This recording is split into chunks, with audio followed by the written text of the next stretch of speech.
It's the Bob and Tom Show. New this season on the Bob and Tom Television Network. Look, up in the sky. It's a bird. It's a plane. It's the biggest set of jugs I've ever seen.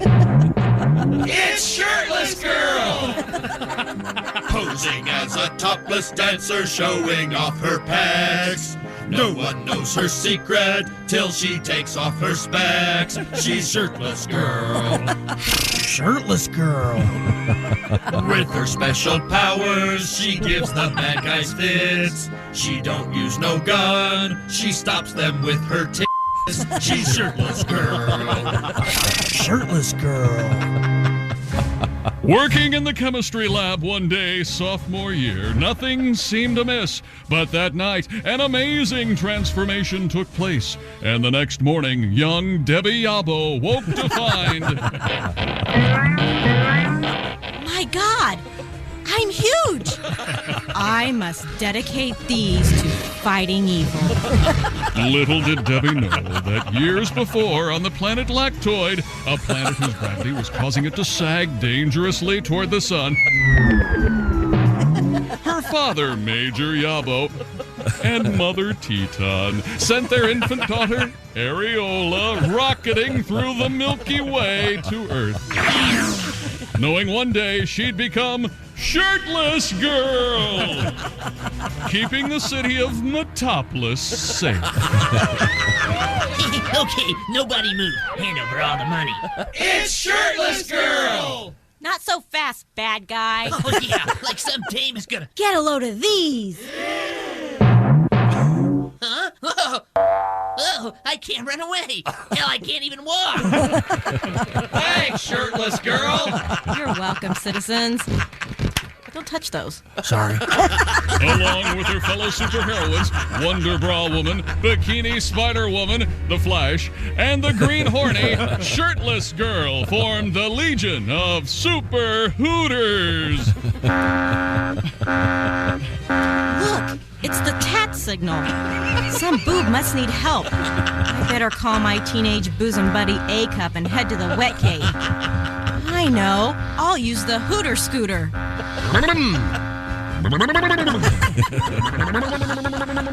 And once again, Shirtless Girl, you've kept Metropolis safe, and warm, and snug, and soft, bouncy. Once again, defeating your archenemy, the Jiggler. We are grateful. Thanks, Shirtless Girl. Yay! You're welcome, citizens. Don't touch those. Sorry. Come again next week for another titillating adventure of Shirtless Girl. I'm Shirtless Girl. Shirtless Girl. Shirtless Girl, only on the Bob and Tom Television Network. Yes, sir. Remember the Bob and Tom Television Network? I do. Hello? From the O'Reilly Auto Parts Studios, it's the Bob and Tom Show. Now, Tom, don't you think Kristi looks like Josie from Toy Story? All she needs is a cowboy hat. No, I'm not dressed cowgirl. Got the kerchief? I have a kerchief. That's to wipe your horse's nose. Keep my neck warm. Oh. I didn't even think of that. Hello, Josh Arnold. Hello. There's Ace Cosby. Hello, Chick. Hi, I'm Chick, and hello, Tom. Hello, Chick McGee. It's great to be here. Yes, Everybody sir. had a great weekend. Heck yeah, I had corn, man. Oh. Corn on the cob. Oh, first of the season, Oh, huh? boy, it was good. I got myself God, it was good. a black diamond watermelon. Oh, the Cadillac of watermelons. That sounds like some good melon. Delightful. Is that like smuggled in? Or I don't know you what the know a story. guy? There's just like a special cordoned off thing, and No kidding? oh yeah, you got a bit of An elite watermelon. Behind the velvet rope? you got to know people. I'll be damned. Oh yeah. All right. I'm glad you got your black diamond watermelon, was it? And I feel kind of like I'm running a hotel. Oh yeah. There were so many people at my house over the weekend. Well, that's why Well, why you like it, man. Yeah. People coming and going. Ideally, builders and contractors. No, coming and these going. Friends of your kids? These are friends of the kids. I have a really bad case of dishpan hands. I have done so many dishes. Over under number of children at your house. Sleeping over? Yeah. 1, 2, 3, 4, 5, 6, 8. Holy heck. At one time?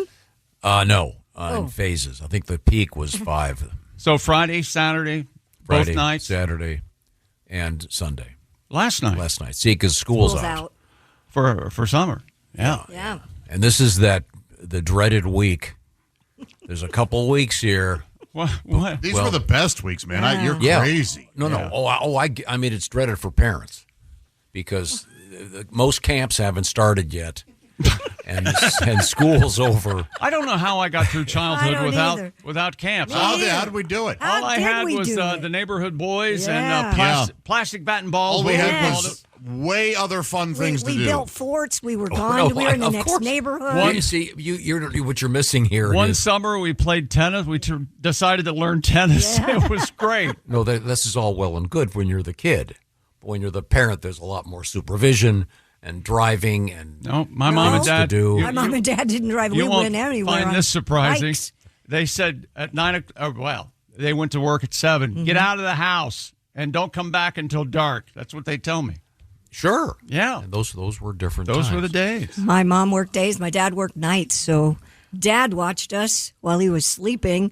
So we got away with a lot. Oh, I'm sure. I'm just saying there's a... Dad, Did you ever... Can we go to the drugstore? Sneak There's in and money out? in my pocket. Sneak in and out of a bedroom window. Oh, God, yes. Oh. Hell yeah. I bet you didn't do that, did you? There at Shea Griswold in Northeast Ohio. Sneak out a bedroom window? Yeah. I would have killed myself. Yeah, it was probably 3 or 4 stories tall. Well, you know. I would have had the upstairs. I would have had the upstairs maid. I wasn't in a trailer. I was, thank you. It was awesome. And the trailer hitch, my room was right above the trailer hitch. So Good Lord. A natural... trailer. Now, wait a second. Kristi's telling a story. Please begin again at... My room was just above the trailer hitch? Yes. It was at the front of the trailer, had a little bow window, like a little bay window. Could so you you please, could have a step right there. Could you please That's perfect. title a chapter of your book? Honestly, my room was just above the trailer hitch. That is so poetic. If you fell out and hit your head on the trailer hitch, I'd be in trouble. Oh, yeah. That would have hurt. You'd throw the trailer all off balance and everything. But you did get lucky there. You could sneak out. Yes. It was Wow. easy to get out. And the windows were pretty big. All you had to do was lift the screen out. You know my story about I had a paper route, which I was pretty much non-existent these days, except I guess you got adults driving around in cars throwing papers occasionally out windows. But I had a regular paper route. I had almost my entire career, starting at about 3rd grade. And Tom's the only one who refers to his middle school years as my career. But you started working in 3rd grade? Oh yeah. What were you, 10? Yeah, You don't need the money, boy. You need the responsibility. I did the Sun Press, the Cleveland Plain Dealer. I delivered them all. All right. In any event. Did you stand on the corner? Get your paper. No. Here. House to house. Oh. Get up early. Have one of those newsboy caps? Yeah, I didn't. No. But the story was, I remember delivering. I've told the story before.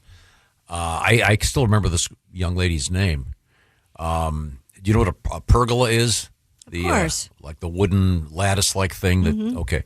I was delivering the paper to the, I'm not going to say her name, and I... he asked you if you knew what a pergola was because your bedroom window was above the trailer. Right, we did not have a pergola. Right. I will say that. Yeah, right.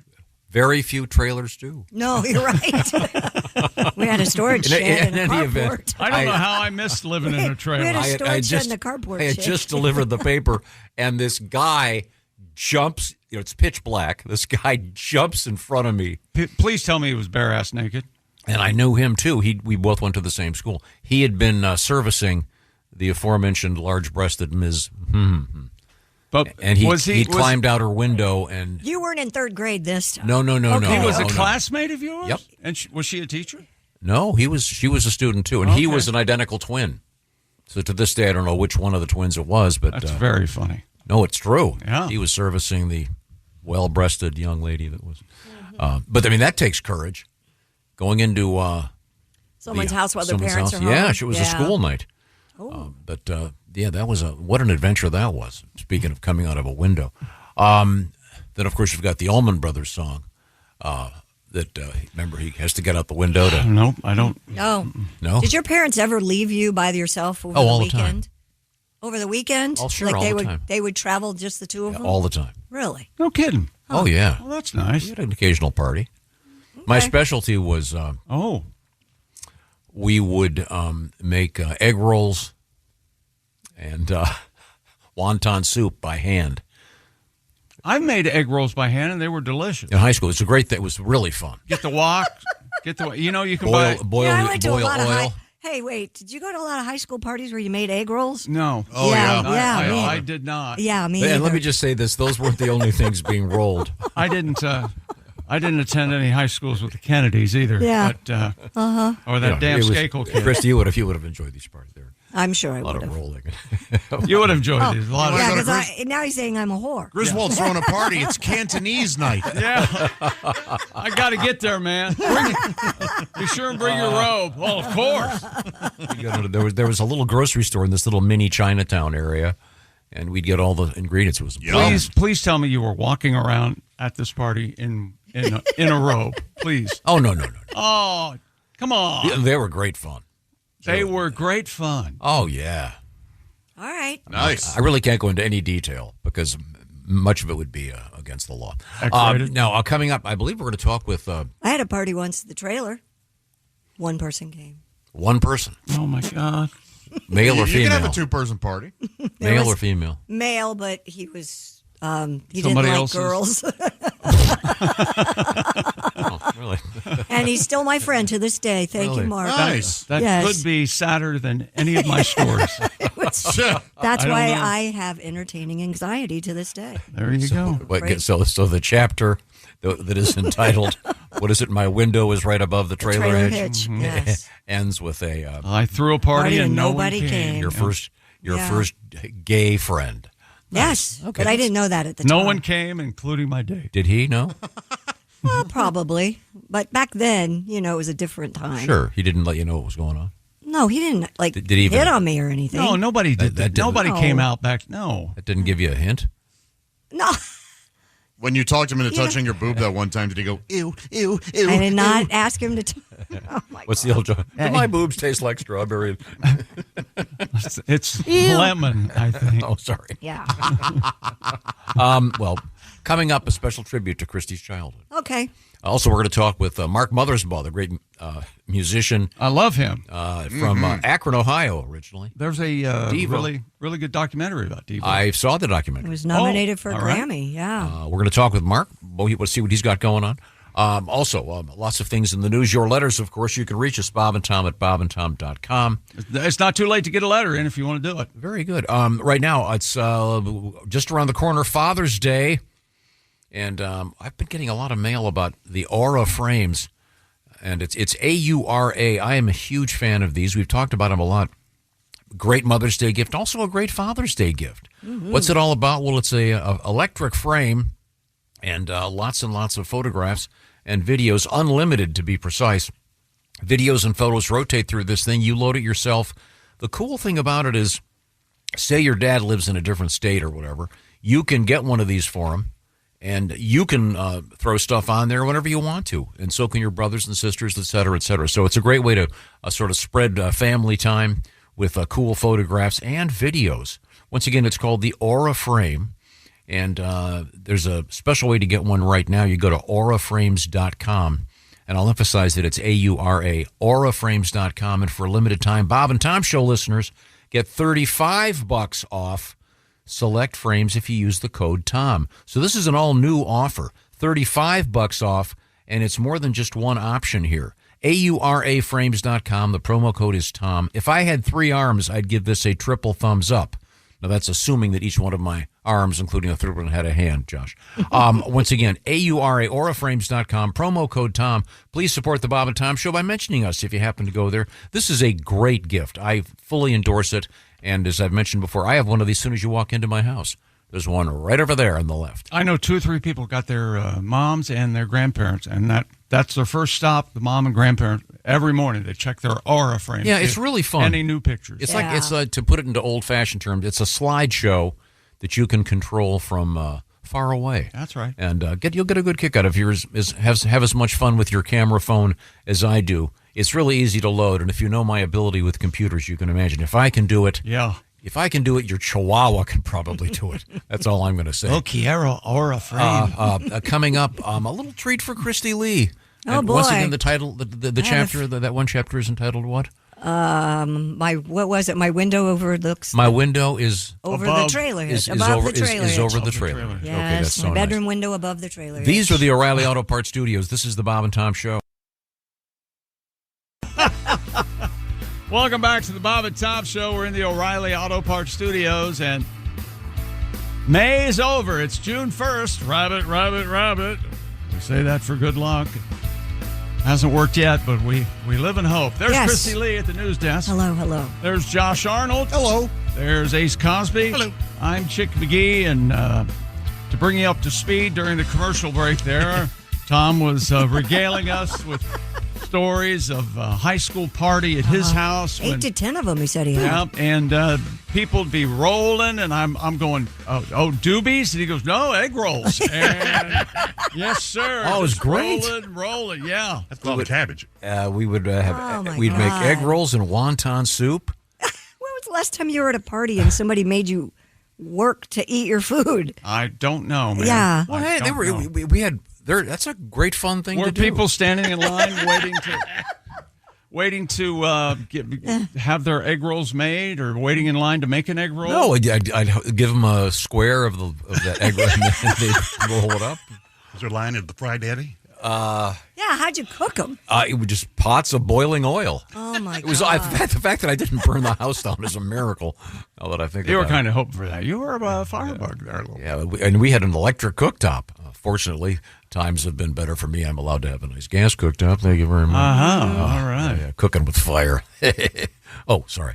Now, Kristi mentioned. Yes. I forget what the context was. You asked me if I'd ever snuck out of my house out the window, and the answer is no. I lived on the second floor. Yeah. I would have broken a leg trying to get down because I lived over it was a brick patio. It would have been very scary. Could have gone downstairs and snuck out the side door or something. Yeah, but that wasn't the question. The topic was, have you ever gone out of a window? And then you that's said you true. couldn't because. I lived in a trailer in high school. Yeah. Right. And how did you describe it? But I had the front bedroom. With My a mother nice- had the back bedroom, so she was at the very end of the trailer. So you could we had climb a out the window. 70-footer, too, so it was far away. Well, that's the big one? I'm 14 by 70? Come on, I'm dude. not up to speed on Yeah, that. we started in a 68, 12 by 68. Did you have the but we skirting did that. around the bottom of yours? Yeah, we did. Had the skirting. Did you have a little porch? No, we had a little landing. There wasn't really a porch there. But you could climb out the window and step on the trailer hitch? Is that what you were saying? Yeah, so it was easy to get in and out. Did you ever do it? Yeah, hell yes, I did it. I'm just asking. Kidding? These are all. No, I don't know. I didn't realize that you were that round-heeled as a high school. Just because you're sneaking out doesn't mean you're having sex, Tom. Well, let's define all of our terms. Seriously. The point is, Over the waistband handy? Oh, yeah. and when you discover the one time you had a party, the only guy that came was your gay friend who hadn't come out of the closet yet, Yes, and you didn't know he was gay. I did not know. Were you hoping he'd make a move? No, I didn't. Never mind. I didn't spend my whole high school years wanting to get laid, okay? Well, it's because you weren't a boy. Okay, let's just. I fought the boys off. We're overlooking Josh's high school years. Did you ever sneak out of the house to go garaging, as you called it? No, we did that. We didn't have to sneak out of the house to do that.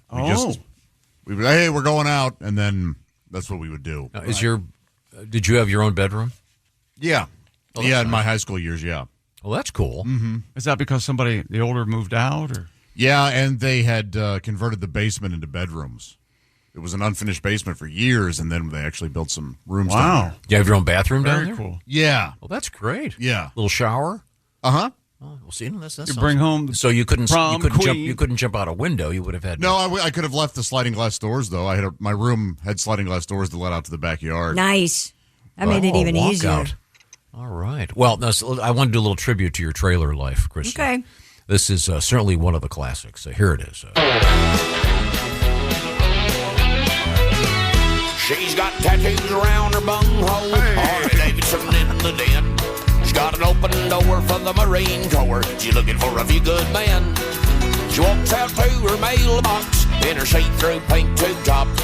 If it wasn't for her biker friend, somebody would have called the cops. And she's a trailer park woman. She's a mobile home princess. She's the queen of manufactured housing. She's a trailer park woman. She's a mobile home princess. And me, I'm the trailer park king. She spends her nights in a strip joint, doing some exotic dance, in an out-of-date pair of platform shoes and worn-out spandex pants. Her kids still live with her mother and her brother who's unemployed. She always calls me Elvis, but she knows my real name's Floyd. She's a trailer park woman. She's a mobile home princess. She's the queen of manufactured housing. She's a trailer park woman. She's a mobile home princess. And me, I'm the trailer park king. She's got a bad reputation to the top of the neighborhood. Maybe her place ain't Graceland, but the furniture's just as good. I often look through her window when she's getting dressed inside. She don't mind, she looks up to me, 'cause I own a double wide. Got a concrete block foundation, she admires it so. She always comes a-knocking whenever there's a tornado. And she's a trailer park woman. She's a mobile home princess. And me, I'm the trailer park king. Bigger than Bowden. And a Bob and Tom classic, Trailer Park Woman. We didn't have a trailer park princess. We had the guy that was the maintenance man. He lived kind of behind us on the court. He had a nice big double wide, but he would throw the parties, like really nice parties. Oh, that's cool. Yeah, he was really cool. Did he date your mom? No, my mom was married. Oh. Why? But the question still stands. You're no. Okay, I was just curious. No. Okay.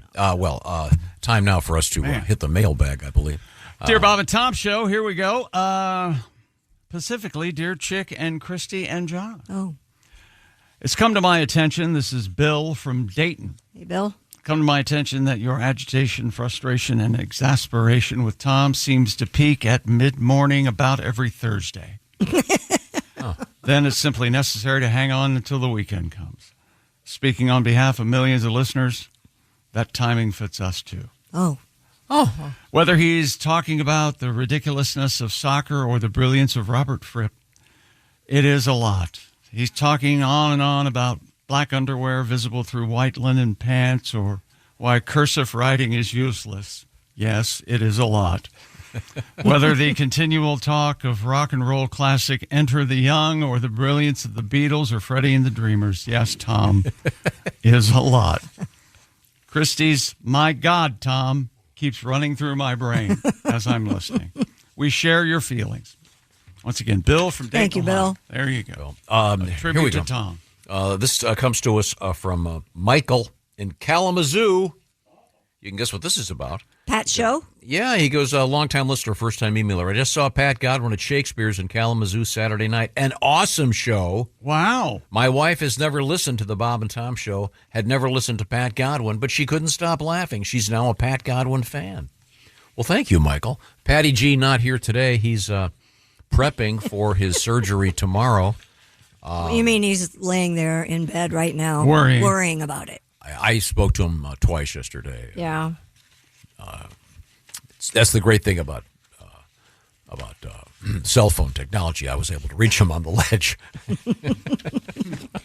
He's a little nervous. You think? He's having shoulder surgery tomorrow. That's a tough one to say, shoulder surgery. Yeah, it is.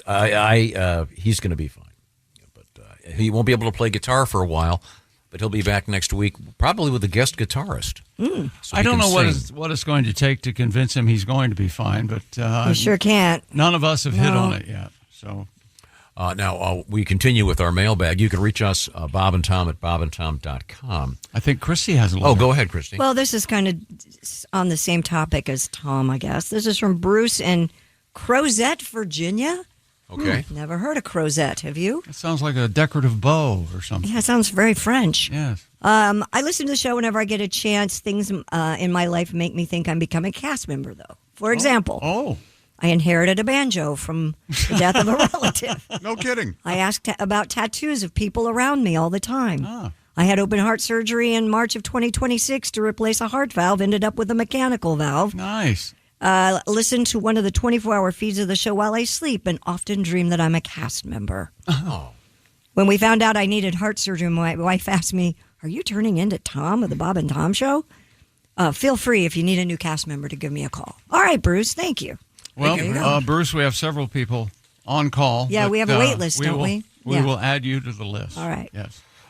Dear Bob and Tom Show, I want to chime in on toothpaste gate.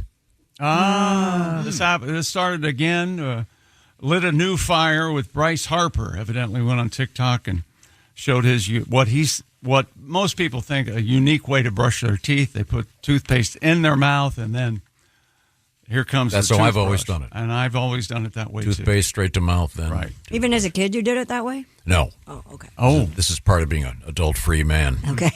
Hey, Mom. A grown-ass man. I'm doing it my way You now. think you're free? I did. That's no way to live, boy. Go ahead. That's more profound than you think, Kristi. Oh.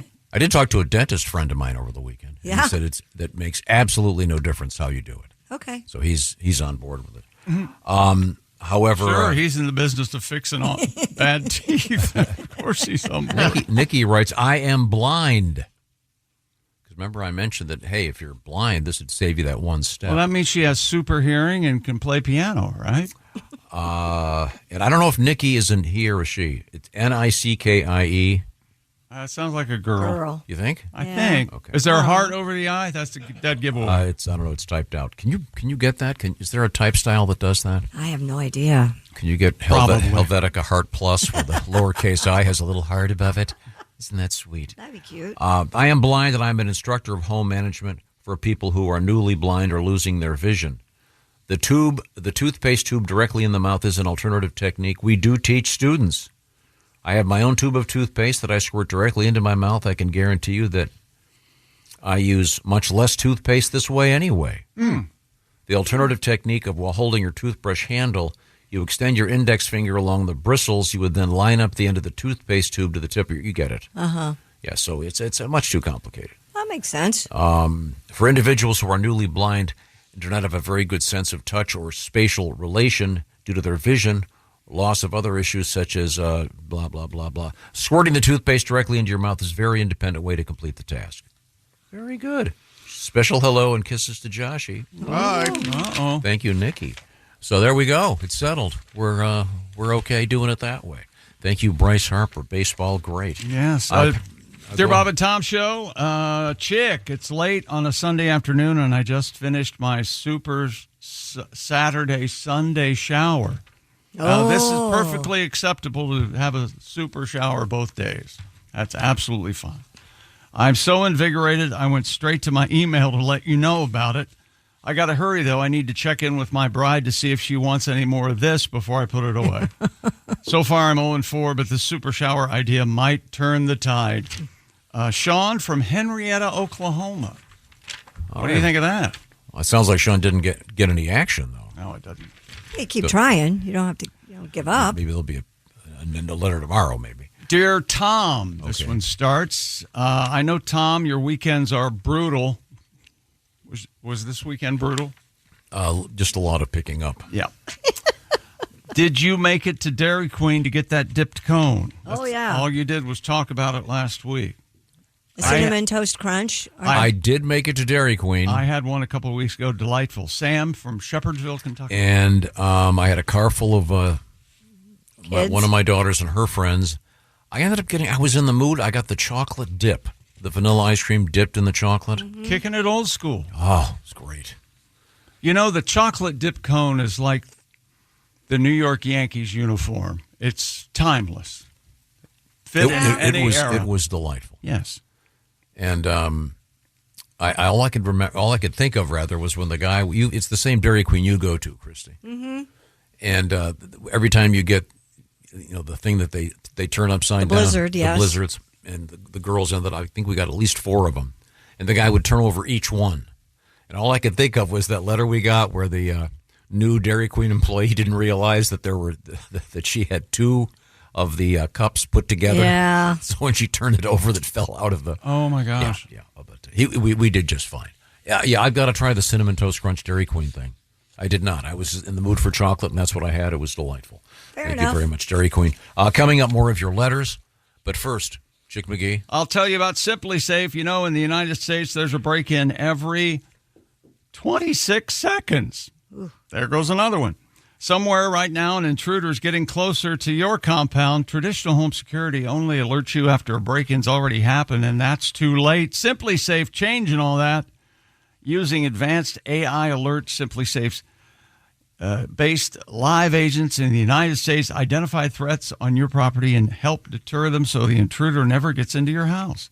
The crime is stopped before it even starts. That's why I chose Simply Safe.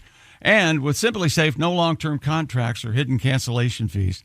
Life happens, and if you need to change things up, no problem. You're not trapped in a contract with Simply Safe. And it's easy to set up your own system. I did it in about a half hour, so goodness knows you can too. And we want you to experience the same peace of mind we do here at the Bob and Tom Studios, and I do at my compound. We've partnered with Simply Safe to offer an exclusive discount to Bob and Tom listeners right now. Get 50% off your new system. You heard me. Half off. Just go to simplysafetom.com. 50% off your system. Just go to simplysafetom.com. Remember, there's no safe like Simply Safe. Thank you very much, Chick McGee. Coming up, we have some interesting stuff from the world of news and sports, including a couple of world records, and one recently certified, a very dangerous one, certified for our buddy David Rush. Also, 2 roller coaster stories. One of them kind of terrifying. 'Tis the season. Yeah. And then, do you remember Malort? Anybody remember Malort? Sounds familiar. It's a liquor thing. We've talked about it a couple times. It's huge in Chicago. Malort. And it's famous for tasting awful. It's back in the news. If you're a fan, you'll want to stick around and find out what I'm talking about. These are the O'Reilly Auto Parts Studios. This is the Bob and Tom Show. Thanks for listening to the Bob and Tom Show this morning. Catch any part of the show you missed later today on our YouTube channel. Hey, welcome back to the Bob and Tom Show. We're in the O'Reilly Auto Parts Studios. Think O'Reilly Auto Parts for all your car care needs. Get the parts and service you need fast from the professional parts people at O'Reilly Auto Parts. Kristi Lee at the news desk. Howdy. Howdy do. There's Josh Arnold. Hi. There's Ace Cosby. Hello. I'm Chick, and hello, Tom. Patty G, taking the week off. He's having major surgery tomorrow on his guitar strumming hand, the right arm, right shoulder. There's never been a better time to learn how to play the guitar left-handed. Well, it's the How about that? You use your left hand if you're typically a right-handed person. Sure, that's where all the fingering is, but the strumming is with the right hand and some of the picking. But we'll see. You hear that, Kristi? I heard him. That's where all the fingering is. Yeah, I heard him. All right. Oh, okay, that's very nice. Now, we were getting to your mail. Yes. And our mail, too. And I don't know why this one's addressed to Josh, but it was handed to me. Okay. Do you mind if I read it? No. My teenage sons went kayaking with me and some friends. My 15-year-old Oliver had to make a major transaction while on the river. Oh. He hopped out of the canoe to handle his business. Realizing his friends were coming up from behind him, he picked up the turd and heaved it onto the riverbank. He picked up the turd. I Wow. said, why didn't you just leave it in the water? He said he did it to be funny. Mike in North Carolina concludes we've scheduled the amputation of his right hand for next week. Oh. Why would you do that? I have no I idea. have no idea. It was rough. Yikes. So they could write a letter about it? Yikes. I don't know. Hey, kayak is, what is that, a palindrome, right? Yeah. Same forward, same backward, right? Yeah? How about that? There's many of them out there. Yeah, okay. Dear Bob and Tom Show, I'm reading about your Molly Malone program. Madam, I'm Adam. My what? Our what? Oh, Molly Malone. Molly Malone is the statue. In Dublin. Cockles. Yeah, and there was a situation it was somewhere, I think in Italy, and the floor had some kind of tile mosaic, and it had become popular among tourists to stomp on it. Yeah, on the groin area. Yeah. And they were having to replace the... I'm sure it brings good luck or something. Well, the same thing is true of... There's a bunch of these things. There's the one with Lincoln. I hadn't heard that about Lincoln. Yeah. What is it? Is it you touch his nose or something? Yeah, but I don't... or something. I don't think you could reach his nose. I think it's almost impossible to get up on Lincoln. No, not the Lincoln Memorial. Somewhere. Okay. What other statue of Lincoln? Is there another? Maybe Springfield, Illinois, or something. Yeah, but there's the Molly Malone in is it in Dublin, and we saw a photograph of it. It's very nice breasts. Touch the breasts, and so the bronze is faded there or whatever. I wanted to write and educate you all on the importance of nipples. What? All right. Well, what does this have to do with this? I've been studying on my own. I like a good nipple. That sticks out. Yeah, that nipple part. Okay. Kind of like a little a pinky finger. And Josh, did you say you could do without them? Was that? Yeah, I like the boob part. The nipples are my least favorite part. Okay. Our writer Derek concludes, if there were no nipples, without nipples, boobs would be pointless. Oh, all right. Well, that's a nice joke, Derek. That's would that be in Reader's Digest? No, but it's of that mild humor, but it's a little too salty for Reader's Digest. It's right there on the edge. Right. Speaking for some women, probably most, don't neglect the nipples. Believe me, I do not. Okay. I just like my favorite part of a breast is the boob part. Okay. You know, I've found I like my nipples tended to. Do you? If you will. Okay. How about that? Yeah. Tom, you like your nipples tended to? If you had 250 women, without nipples, you'd have the Indianapolis 500. Yes. Now we are trying to coordinate that. Now with that dumb joke, I was going to say, Reader's Digest. No. You can't deprive Reader's Digest readers of that. Dear Bob and Tom Show. This is from Kendra. Greetings. I've been a listener for several years, and I've heard you mention my hometown, of Walla Walla, Washington, on several occasions. Well, that's one of Josh's favorite cities in the United States. Yes, all because of the vacuum salesman in the Looney Tunes cartoon. The cat is trying to steal the baby mouse. There are all these cats in the neighborhood and one dresses up as a door-to-door vacuum salesman. He comes in, I'm from Walla Walla, Washington. He comes in and to sample the vacuum, he sucks up the baby, but they soon catch on. All right, well, we'll thank you very much. Walla Walla, Washington. Right. And he leaves with the baby in the vacuum. Kendra writes, Washington's oldest independent record store has been in Walla Walla, Washington for over 50 years. It's called Hot Poop. Yeah, they've sent us stuff. Yeah. They've sent us stickers and shirts. The friendly longtime owner sells a variety of merch from vinyls and CDs to locally made guitars. Oh. You guys should check it out sometime. We have, and they've sent us stuff. Grab a glass of wine and pet the alpacas at the farm while you're at it. Listen harder. You guys, pay attention. You guys, I don't think Josh will remember this, but you remember how important Peach's record store was in our lives? Yes. I would go with my dad. No kidding. Yeah. Did you have the box? Peaches crate? We had a couple crates. Peach's crate. I had the Peach's T-shirt. I had the Peach's baseball shirt. Oh, man. I got lost in Peach's. I love that store. Yeah. I don't know what happened. It was amazing. Yeah. They should bring it back. I'd work at a Peach's if they brought it back. Now, is there still one Blockbuster, or are we out completely? I thought they were all gone. I thought there was one in, I want to say Portland. Maybe Bend, there's, maybe I Oregon. wonder if there's one Peaches left. By the way, Kendra writes, I am a law enforcement officer in Eastern Washington That's State. very, very hot. I would give anything to pull Tom over just for the unique experience. Oh. Thank you very much. Tom, now what is your typical response when I'm guessing it's been so long since you've been pulled over? But you've been sneaking around speeding, if I had to make a guess, with that car of yours. I was pulled over, let's see, a couple times in the last decade. One time for having my bright lights on. No way. Well, they can pull you over for that? Yeah. Oh, yeah. Yeah. I think it's an excuse to do a breath check. Okay. Frankly. And it was an area where it was completely valid. There's an area where there are no street lights for like a mile, and then you emerge onto a car dealership area. Right. Out of nowhere. And so all of a sudden you're in, Klieg Light City. He pulled me over, and the other time was... Did he recognize you immediately? No. The other time I had rolled through a stop sign. I do that all the time. And he pulled me over. He did recognize me. He goes, Tom, could you at least try applying the brakes? I haven't stopped. It's one of the ones in a neighborhood up here where there's never anyone there. I haven't stopped at a stop sign since 1981. Really? Wow. It could be very helpful. That happens to be the last year that Peaches was in business. No kidding? Yeah, founded in 75, defunct in 81 nationwide, but there is still one store left. All right. Do you know where it is? No, Columbus, Ohio. New Orleans. No kidding. Mm-hmm. And I'm going to question that. I distinctly remember going to Peaches, and I was older than 3.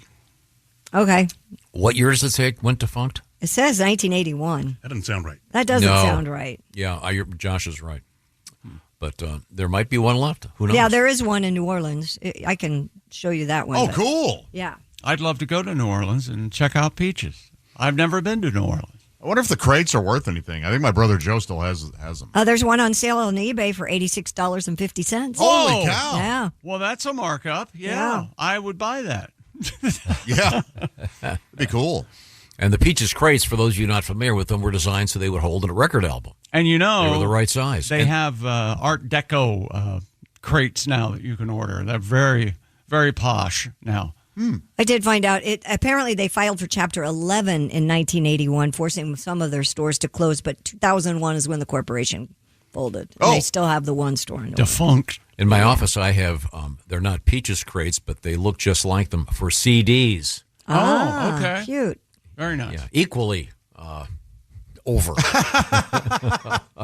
They're really cool. It's a great way to hold your CDs. I just ordered a couple CDs the other day. Very excited. That's it. That's the spirit. We're not going to give up. We have sporting news coming up. Yes, we do. More of your letters. You can reach us, Bob and Tom, at bobandtom.com. We'd love to hear from you.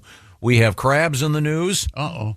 We have a very odd story about, would you like to be paid to...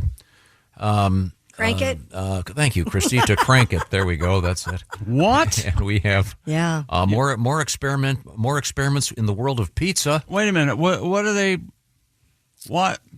do with the effluence, if you will? Well, we'll talk about it.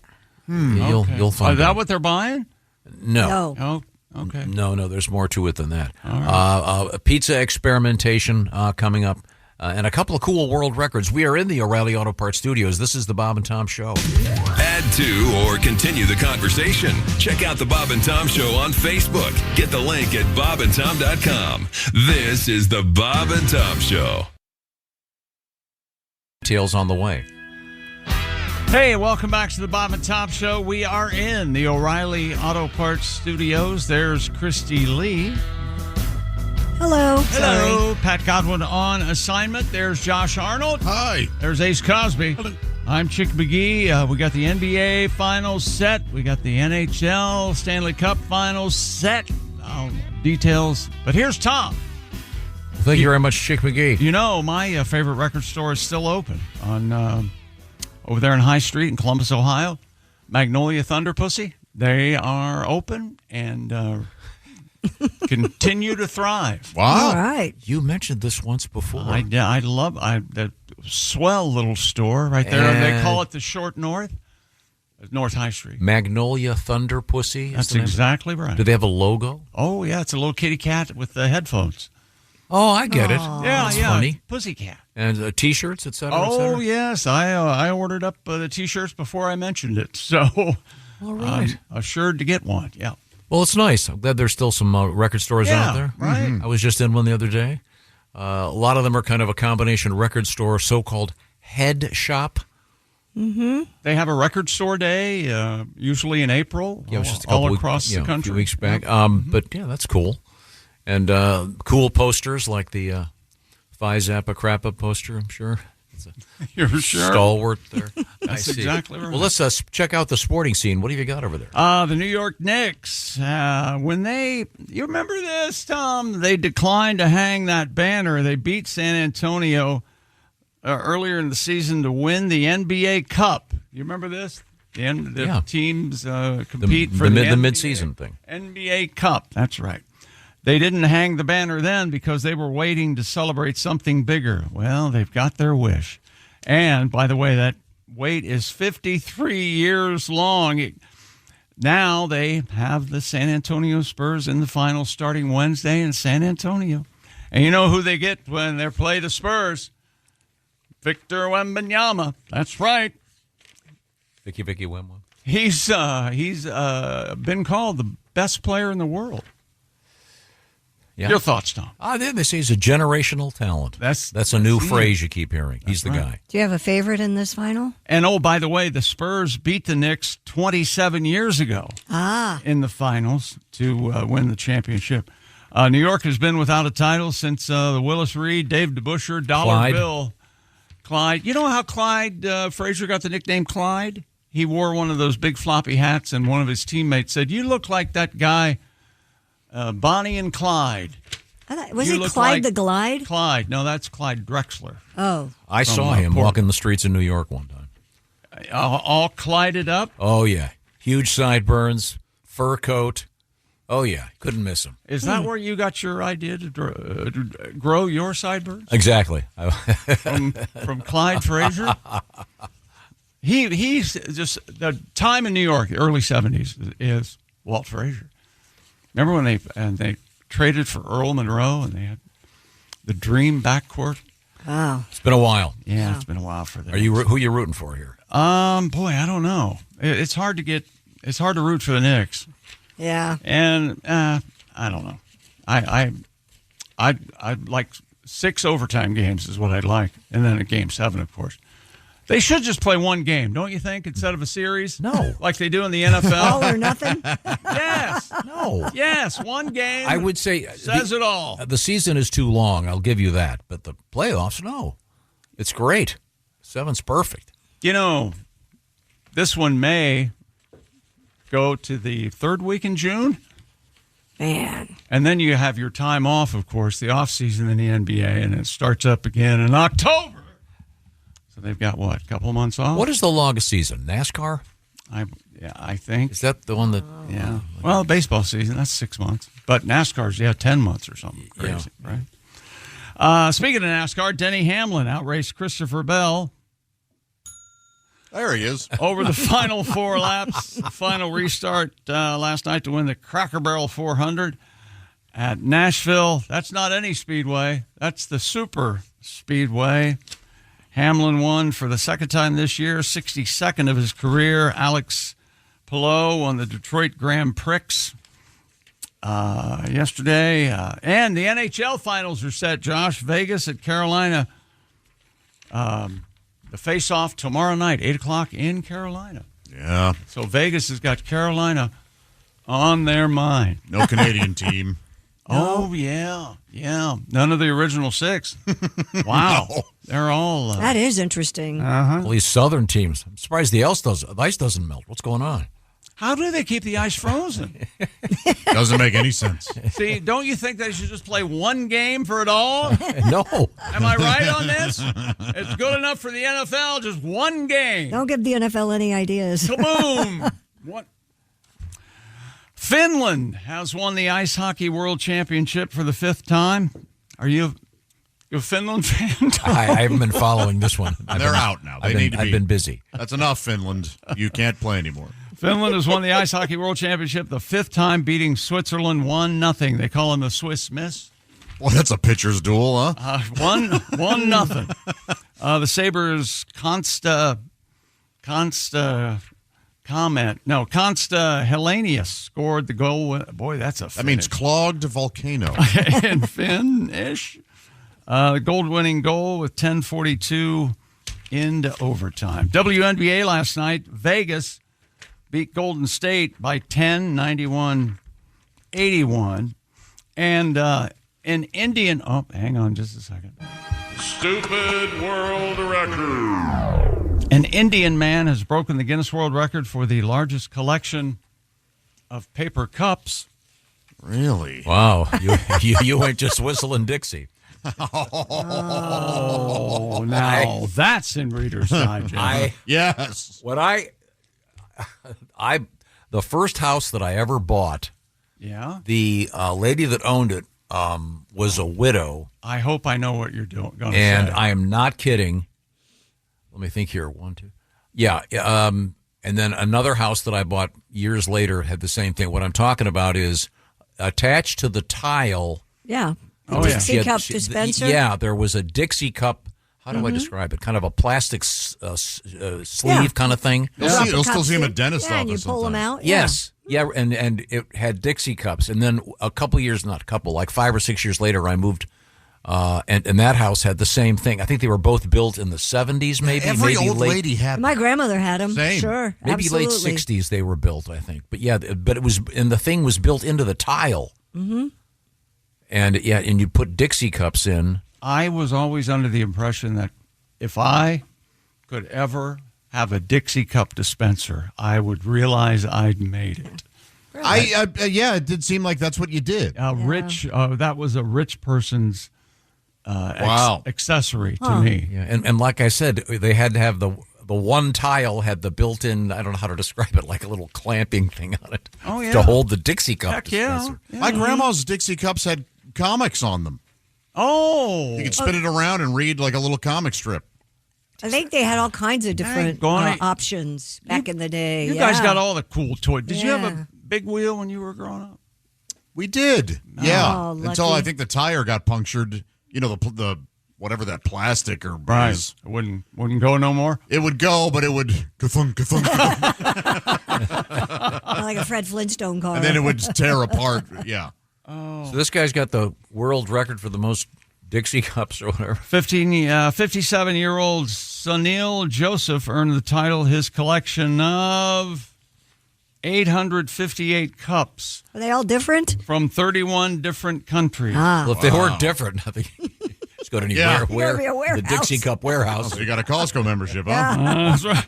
I got to go buy more cups. Somebody passed me. Is Dixie still the go-to in that?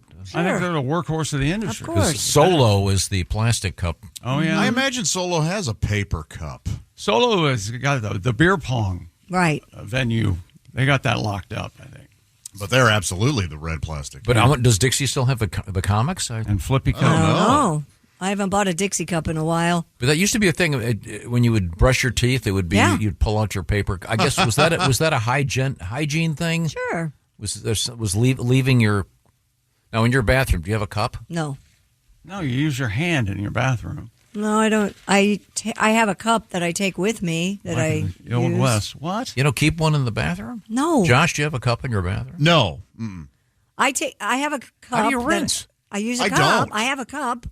But my glass was from the night before because I always have a glass on my nightstand, and I take it in the bathroom. You allow glass in your bathroom? You're going to cut your feet. Oh, my God. Careful cutting your feet. Oh, yeah. Did you know cut your Solo? feet. Solo is responsible for the jazz paper cup.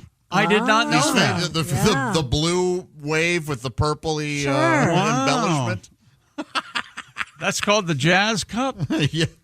Look at this guy. Well, here's the Indian guy with all the cups. 858 cups from 31 different countries. His cups range in size from 5 milliliters to 500 milliliters. They sure do. You can see that the one in the end there is a KFC cup because it's got the K.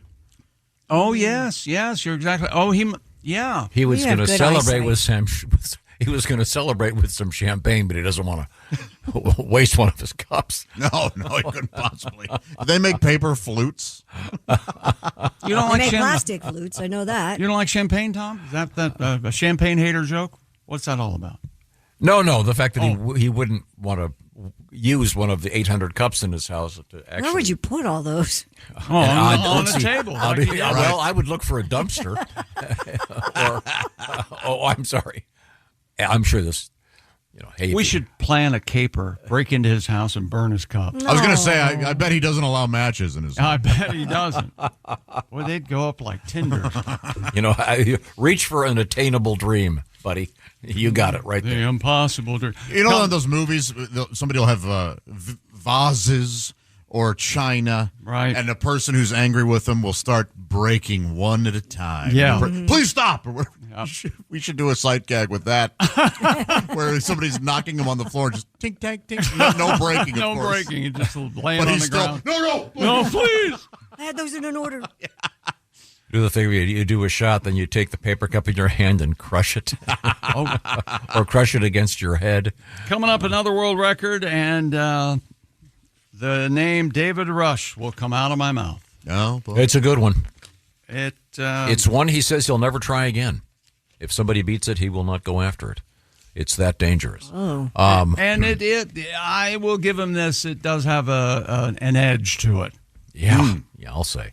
Now, let's see. Coming up, we're going to talk with the great musician Mark Mothersbaugh. We Are Devo, and he's done a lot of stuff beyond that. And there's a great documentary about the band Devo floating around out there. I saw it a couple years ago. Right now, I want to talk to you about American financing. What are they all about? Well, they're about maybe grabbing some cash, grabbing some of the equity in that house you live in without actually selling the house. With what's happening in the housing market, very unusual. Houses have gotten way more valuable suddenly. In the last 5 years, the average house has gone up between 40 and 50%. In the last 10 years, most houses have doubled in value at least. It obviously depends on the circumstances. But American Financing understands that 2026 requires a interesting strategy. That's why they have salary-based mortgage consultants.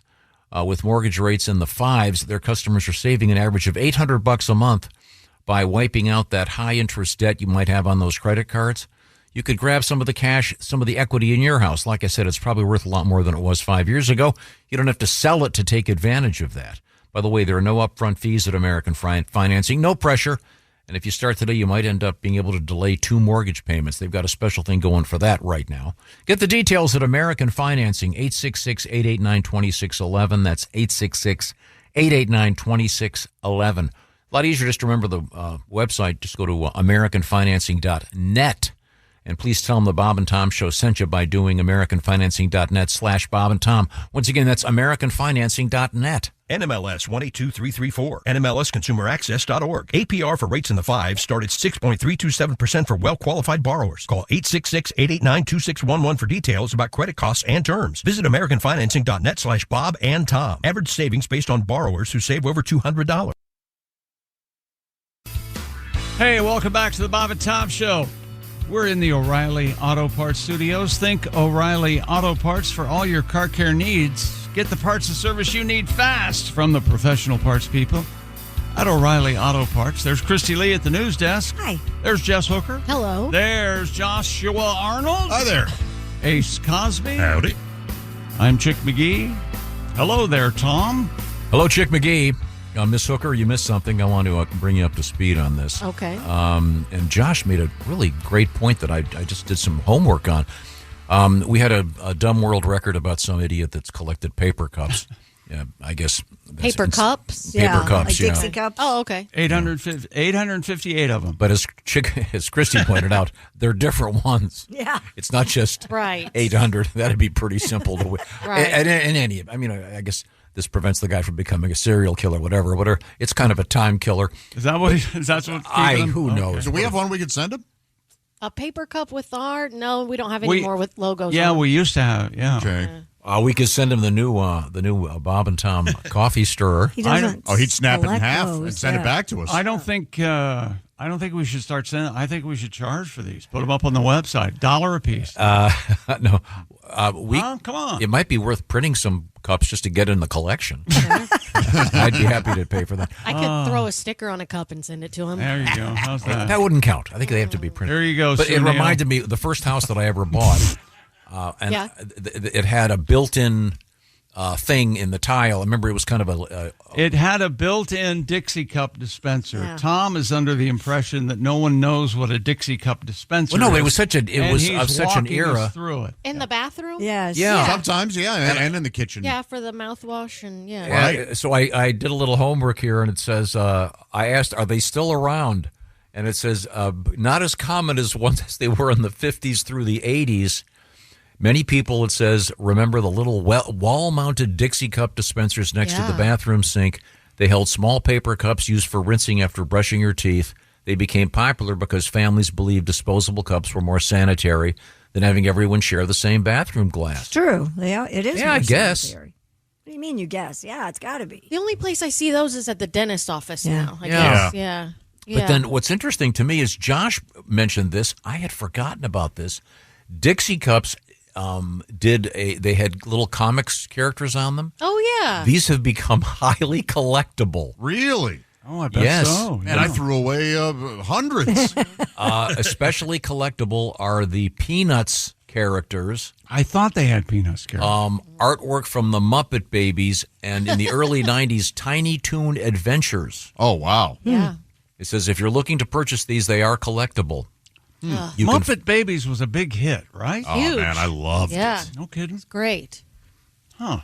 Fozzie Bear as a kid. But now, in your bathroom, I don't mean to dig into your personal life, but I assume you share a bathroom with your husband? I do, yeah. Do you have a cup of some sort in there? I don't have a cup in my bathroom at all. If I make a cup out of my hand and I throw it in my mouth. Am I the only one that I have a cup? We're on our way. I don't think it's that rare. No, it's not. But no, we don't I have a one. plastic cup, but no I always one thought else touches it. When I was a kid, though, I thought, man, if I ever can afford to put a Dixie cup dispenser in my bathroom or my kitchen, oh, God forbid both, I will have made it, by gosh. Well, the one in my first house, the reason I remember it was I had the tile that was holding that dispenser was there, and it was really ugly. Yeah. So I had to take the whole wall of tile off of it, the half wall. I wonder if do they even make them anymore? I guess they would. I'm sure they could, yeah. God, I should install one of those. Yeah, that'll go over It'd be the well. last thing I do before I get kicked out of my own house. Yeah. Now, maybe you should listen to Josh. He's got some advice for you on that's your house, I believe, Tom. Yeah, I there's not nearly enough of you yelling, if you don't like it, get out. Right. That's the whole reason you own a house, so you can tell other people that. Are those they have some really nice ones. Look at this. You can get like a fancy. Can you see that gold? Oh, that looks really nice. Yeah, it's like a. Oh no, I would still get thrown out of my own house. Yeah, they have. Cool, actually. They have dispensers that you sit on the counter and you pull them out individually instead of hanging on the wall. Not tacky. No, it's fine. Tasteful. I would imagine environmental movements is one of the reasons those have gone away. Yeah, but I mean, it's a lot of paper waste. Landfills are full of Yeah, but I mean, if they had these in Africa, we wouldn't be having that Ebola outbreak, right? Isn't that how you get it? Oh, because they were sharing rinse glasses. I think you'd still have Ebola running wild. Okay, I forgot it was my fault. Okay, well, should we do Bob and Tom paper cups? Yes, I thought we had styrofoam cups. That's the way to go. We did. We used to have styrofoam cups. And those weren't actually styrofoam. They were some kind of biodegradable styrofoam. Whatever makes you sleep better. Yeah, no, dude, those were 100% styrofoam. 100% styrofoam. They have a half-life of 500 years. I specifically said at the meeting, because we have all in this place. Well, you could say whatever the hell you want at the meeting. We have all biodegradable, like, see these yes. cereal bowls? We do. Biodegradable. See these spoons? And they're really good. They are really great. Like, those are high-quality biodegradable things. Yeah. Because when they first started, they were not horrible. great. Yes. Yeah. Trash. Just trash. Yeah, well, in any event, we'll move forward here. Didn't we have 2 world records today? I believe we do, Tom. Stupid. Get a load of this. This is a good one. This is a good one. David Rush has officially broken a deadly world record. Deadly? Deadly. He has pledged to never attempt this world record ever again. Oh, it was boy. so dangerous. The longest duration balancing a running chainsaw on his chin. Well, first off, now we're getting somewhere. Right. Second, I don't blame him for not wanting to do that again. Right. He opted to use an electric chainsaw instead of a gas-powered chainsaw to prevent the jerky and unpredictable motions of a 2-stroke engine. But still. He said there were still numerous obstacles involved, including oil dripping from the blade onto his face, necessitating the use of safety goggles. And it does have to have the chain? Yeah, I had to keep the center of gravity just above my chin while the blade spun inches from my face. That's awful. How did he keep it engaged? The oil, I think... Can you lock it? Can you lock it in I think the blade instead of has to pulling be the trigger? moving. I don't think you can. Well, Yeah, there maybe must be some way. do, yeah. There must be some way. That's wild. Because your finger will get tired if you... This is a famous record. What was the guy? Held by No Nose Johnson. Yes. How long did he do this for? Was it Roger No Nose Johnson? It was. I forget his first name. This is insane. Is there, Butch and Sundance in their flat nose? Isn't that his nickname? Yeah, I think his so. nickname, yeah. 4 minutes and 1.44 seconds, Kristi, before letting it fall. That's enough to set the new record. Boy, letting it fall, too. You got to back away. Oh, man. I reach up there and grab it. I think I would, too. He holds the most concurrent Guinness World Record titles. This reporter finds that statement in question. Why? Attempted there's another guy. I keep telling you this, and you keep ignoring me. Yeah, but the other guy has dumb records like how many cups he has. Yeah, but he has them. He has the record. Yes, he has the records for records. Mr. Rush was just in London having that title certified. You can deny the facts all you want. Yes. You're telling me the folks at Guinness in London... Well, Guinness would be in Dublin, first off. Wherever the hell it is. It's on the other side of the ocean. I don't care. It's in Dublin? Yeah. That's where Guinness is, the main Guinness factory and headquarters and stuff is. I had no idea. Hey, did your dick ever go to Dublin, Tom? Did your... What? How am I supposed to answer that? Well, just don't. Yes or no. Ignore him. Shannon. I love that joke.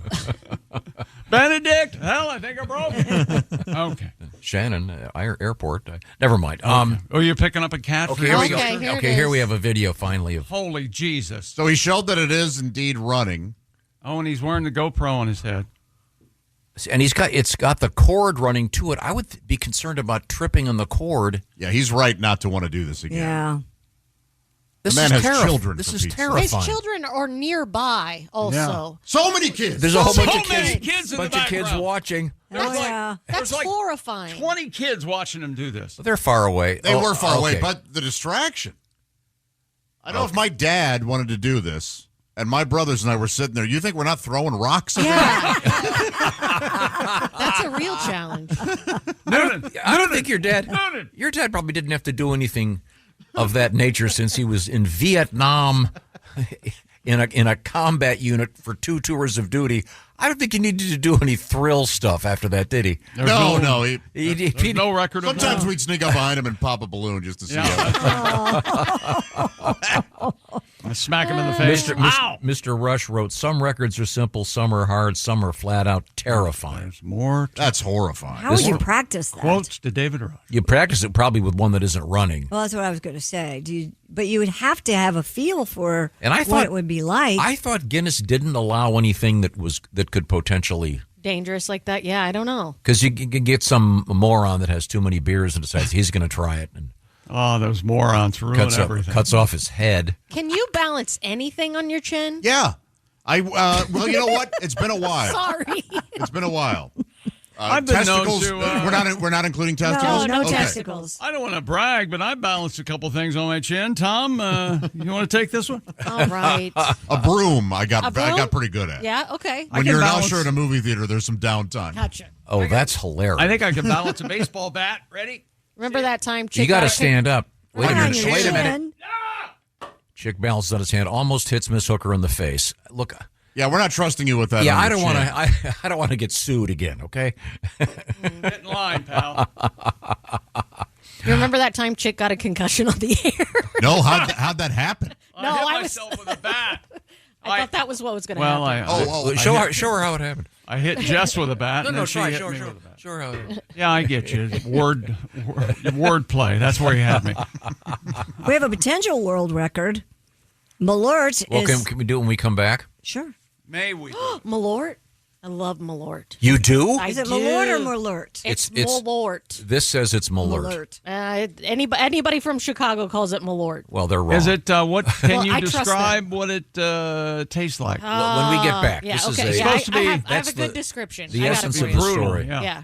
Yeah, it's apparently absolutely awful. You ever hear the comedian Matt Bronger's description of what Jägermeister tastes like? He said Jägermeister tastes like RoboCop. It's kind of metallic and odd. Yes. Yeah. With a hint of licorice. Yeah. Yes. Well, after we can do the story today, but is this something you can go buy at the liquor store, I assume? We might be able to order it and have it delivered before the show's over. It's it's fun to say, isn't it? A Malort. Wait a minute. That's the sound it makes when you drip it into. So are we going to call it Malort or Malort? I don't care what you call it. Are you telling me that there are places that deliver booze at this hour of the After morning? 7 o'clock, yeah, buddy, we can get whatever you need. After 7 a.m., I know that from personal experience. As do I. There's no need to go any deeper into that, comment. Hal's Desperate Alky store. Well, if CVS won't sell it to you before 7, I think that is part of my constitutional right. What the hell? I'm here. The rum's here. We'll Come find on. out what Malort/Malert is when we return to the beautiful O'Reilly Auto Parts Studios. This is the Bob and Tom Show. This is the Bob and Tom Show. Reach us toll free at 1-888-BOB-TOM-1 or at bobandtom.com. This is the Bob and Tom Show. Hey, welcome back to the Bob and Tom Show in the O'Reilly Auto Parts Studios. There's Kristi Lee at the news desk. Howdy, chick. Howdy. There's Jess Hooker. Hello. There's Josh Arnold. Hi. Hi. There's Ace Cosby. Mr. McGee. Hello. I'm Chick. Hello, Tom. Hello, Chick McGee. How goes it, buddy? Good. I'm excited. The summer is here, in my mind, officially. That's right. I don't know when the official date is, but come on. You kidding me? June 20th. 20th or 21st? No. That's always seemed late. Yeah. After Memorial Day. Summer camps are about to start. And then in 2 weeks, school gets back in session. Oh, just kidding. You ever sing that song? Summertime. I like that one. Summertime. There's a bunch of great summer songs. Summertime. Mungo Jerry in the summertime. That might be my favorite. My favorite part of that song is when he goes. In the summertime when the weather is done. Ain't no cure for the summertime blues. Yeah. I like the Blue Cheer version of that. Yeah. That's a good one. The Beach Boys, All Summer Long. I love that song. The summer wind came blowing in. That's right. From across the sea. Make yourself at home, Frank. Hit somebody. All right. Now, we have a discussion. We're set up to talk about a disgusting tasting beverage. Is that the deal here? Yeah. Sounds like it. Malort is a Basque liqueur. Is it Basque or Basque? Got me. Famous to the Chicago area, known for its bitter taste. Malort aiming to set the world record for the most people doing a shot at the same time of Malort. It has to be a shot of Malort, not a shot of vodka or something. Right. The event titled Bad Decisions for Good Cause is scheduled for August 30th at Recess in Chicago. The attempt will raise money for Ravenswood Community Services, a local nonprofit that supports those facing homelessness in the city.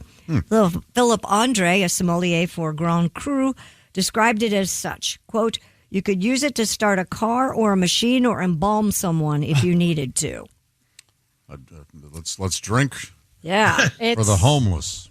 There's you can get kind of ironic, isn't it? You can get an old style and a shot of Malort, and that's called the Chicago Handshake. Ooh. Oh, that's fun. Yeah. Have you had one? Yeah. I've had them a lot. You said you liked them. Whoa. I like Malort because it's like almost like a digestive bitters. It tastes medicinal. It tastes like an old hippie lady smells. Like it's like okay. It's all right. What's the main thing in there? I think is wormwood, which is like really medicinal. Gotcha. Yeah. So I hear it pairs well with chicken liver. Hey, don't you say nothing bad about chicken liver. Chick and I are both on board. I love chicken liver. I love chicken liver too. I'm a huge fan. The smell when it's cooking, not so much. Pretty gamey. There is a little earthy. There's a bunch of interesting stuff about Malort. For example, the Malort Liquor Company made their own hand sanitizer. Didn't a vodka company do that too? A lot of people during COVID. During COVID, a lot of liquor distillers made a hand sanitizer. So this is a Swedish-based schnapps. It's apparently from Sweden. Did you say a Swedish schnapps? But it's Swedish schnapps. Yeah, but it's extremely popular in Chicago, as you said, the Chicago handshake. There are a lot of funny descriptions of what it tastes like. Now, when is the record? I'm sorry, I wasn't. August 30th. Oh, so we could get Willie on the ground for this. There you go. Oh, Willie. I know he's had it for sure. Oh, yeah. This says, here we go. This says Malort is a famously bitter wormwood-based liqueur. As you said, originating in Sweden. It's iconic on the Chicago cultural landscape. It's known for its polarizing, abrasive flavor, most frequently consumed as a dare or a rite of passage, often resulting in a severely twisted facial expression that is called Malort face. That's a big one that you give someone on their 21st. Like, hey, I'm going to buy you a shot, and you get them the worst shot like that, or a Three Wise Men or something, that'll just... Is there an aftertaste, or do you just, you just throw it down? Or? Oh, yeah, you're tasting it for a couple of days. Yeah. You just throw it down. You just throw it down, throw it back. Yeah. There was a Malort 5K in Chicago, and the winner got a shot of Malort, and the loser got 2 shots of Malort. Oh, that's funny. Wow. Okay. Well, we'll see how they do with the world record. Is anybody down for trying it? Yeah, if we get some, I'll try it. Okay. Yeah, I'll try a taste. Okay. If I just take a sip, will it be in my take mouth? a sip. You could. Yeah, you could touch it to your tongue, and you would get the full but I mean, experience. Don't your daughters, they had it? Or I don't know. had a They both chance live to- in Chicago. They Yeah. haven't brought it up. I could ask. Yeah. See what's what. Yeah. I'm sure they probably have. If you've ever heard of Fernet, that's the Italian version of it. Again, it's meant you drink it like after food, and it helps with digestion and stuff. Oh, okay. So yeah, Fernet. People swear by bitters, man. Yeah, it's a game changer. Yeah. This headline is Malort the worst tasting liquor? And then this one says infamously horrible. So, okay, we'll give it a shot. What else you got, Kristi Lee? Well, if you think that's bad, would you try feet juice? Feet juice? A pair of cosplayers are going viral for selling feet juice outside of an anime convention. Huh. That works. Images shared online show 2 women in costume holding signs that read fresh feet juice while sitting above coolers and dunking their feet into a mysterious red liquid. A swig of feet juice allegedly cost $5, while licking the juice directly off their feet cost $10 to $15. I think that's a bargain. 10 to 15. It's like a market price. Yeah. It Fresh. depends on the guy. Yeah. Video also shows a man with his mouth open while a woman puts her stocking toes onto his lips and pours a shot of alcohol over her foot and into his mouth. Oh, so Salma Hayek style from Dusk Till Dawn. Yeah. Where Tarantino clearly wrote that scene for himself. Who directed this, Quentin? The viral incident appears to have taken place at an unofficial event at FanimeCon in San Jose. I bet they're making some money. According to comments from fans who said they were there, the drink sold out in less than an hour. There you go. Oh, there's a photograph. They're entrepreneurs. Oh, they're loving it, aren't they? Oh, my Oh, gosh. boy. They're really... Oh, yeah.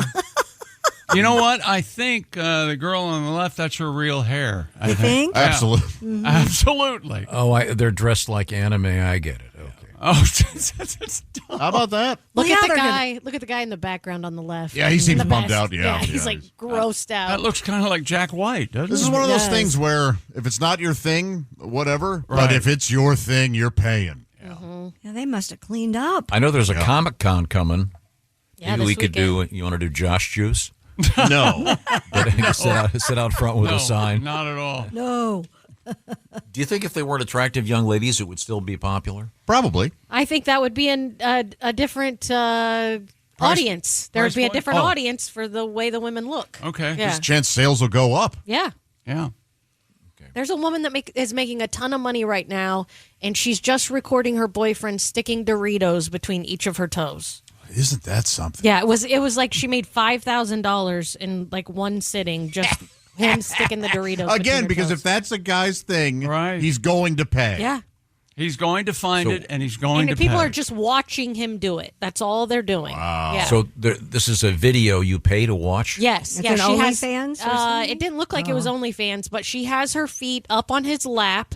she's got her camera, so it's a POV of him sticking the Doritos between her toes. Then does he eat the Doritos? No. No, He did not eat the Doritos. Does he keep putting Doritos, or does he? No, he keeps stacking them up? as many as he can get between each toe, so her toes are all spread out. Weird. How did the person who's into this find it? I don't know. How do you advertise that? You find it. Whatever you're into, you have a way of finding that. But what is it? thing. How do you learn that that's your thing? That's not feet, but having snacks or whatever put in between the toes. I have How a did feeling- she know that would be money making? I have a feeling that she did it as a joke. Like, she posted it on social media, like, look what my boyfriend did. We were sitting here eating snacks. And then people are like, wait a second. Yes, I think that's because it was, they don't seem like the type of couple that are doing this on a regular basis. Gotcha. But now they get to go to Disney World because they yeah. But your question is valid, Josh. How does one find that if you've got a really peculiar fetish? Yeah, what happened where you went? You suddenly get triggered and go, oh, that's what I need to do. Right. When it's that peculiar. Yeah. Because foot fetish is common. Very. And I wouldn't say I have a foot fetish, but I appreciate the foot. That's how I feel. Yeah. How do you feel about a non-dominant hand handy? The clumsiness can work. Right. So you're saying by if you're- yourself or by someone else? If you're right-handed. By someone dressed in an anime suit. That's of age. Because there's a lot of stutter starts, and that can get things.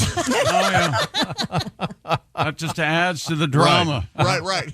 Do you suppose it must be kind of interesting if you're a psychiatrist, and I wonder if you're a psychiatrist and someone comes in with some very peculiar thing, and after they leave your office, do you immediately pick up your phone and call one of your buddies from medical school? God, yes. Yeah. Hey, Bill, you're not going to believe this one. I mean, you would hope not. Because Are you sitting down? I'll take it a step I've got to write this one up for the journal. I bet you there are 5 or 6, well, probably more, of therapists who call each other, well, you'll never guess what I had today. As long as they don't mention names, I think it's kind of okay. Well, sure. So long as it's a healthy outlet for them to. Right. Absolutely. But I bet a therapist would go, hey, this is your fetish. Don't worry about why. Right. Just worry about how you control it or how you. Yeah, everybody's safe. Everybody's okay. Yeah. Go Like for Tom's turned on by much older women because he crawled around on the floor when his mom held bridge club and looked up his mom's friends' dresses. That's interesting. Really? I just made that up all out of my head. Yeah, okay. Coming up. Geraldine. Coming up, we have more truths. Bertha Butts. We have a couple of interesting food things coming up, including mac and cheese plus and pizza news, of course. 2 different roller coaster stories, one of them terrifying. Roller coaster. And a funny story in the world of politics in another country that I think you'll find quite fascinating, and an update on another unusual thing that people are posting in the world of fetishes. We are in the O'Reilly Auto Parts Studios. This is the Bob and Tom Show. For a complete copy of the Bob and Tom Show contest rules, go to bobandtom.com/contest-rules. Or just scroll down to the bottom of the page and see contest rules. This is the Bob and Tom Show. Happy birthday. Hey, welcome back to the Bob and Tom Show. We're in the O'Reilly Auto Parts Studios. Think O'Reilly Auto Parts for all your car care needs. Get the parts and service you need jiffy quick from the professional parts people at O'Reilly Auto Parts. There's Kristi Lee. Hi. She's at the news desk. There's Jess Hooker. Hi. There's Josh Arnold. Hi there. He's liking something he sees on his telephone. I am.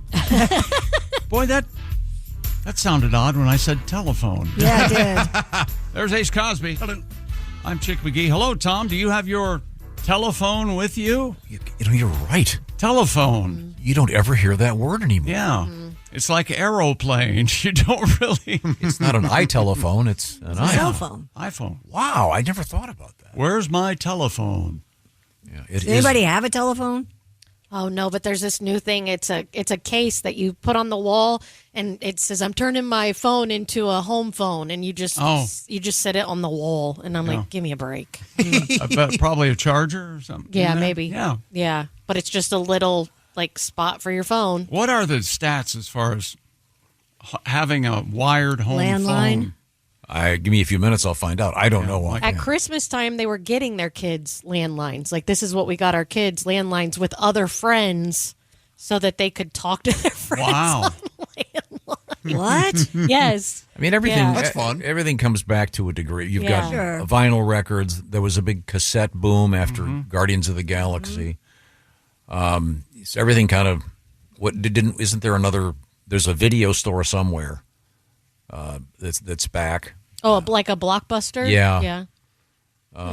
But yeah, I don't know about having a home phone. Yeah. It just when you answered the phone back in the day, how did you pick it up? What did you say? Prosser residence. That was your maiden name. That's what my dad had us say. Yeah. And you're in high school. They called you prostitute. Is that what it was? Prostitute. Yes. Prostitute. Okay. Yeah. Although that was a nickname. I like prostituting. That sounds like a new breakfast cereal. I couldn't remember your joke about it. I stayed with a theme. I married a hooker after that. So yeah. Oh, good. Very good. Yeah. And did you say McGee residence when you answered, Chick?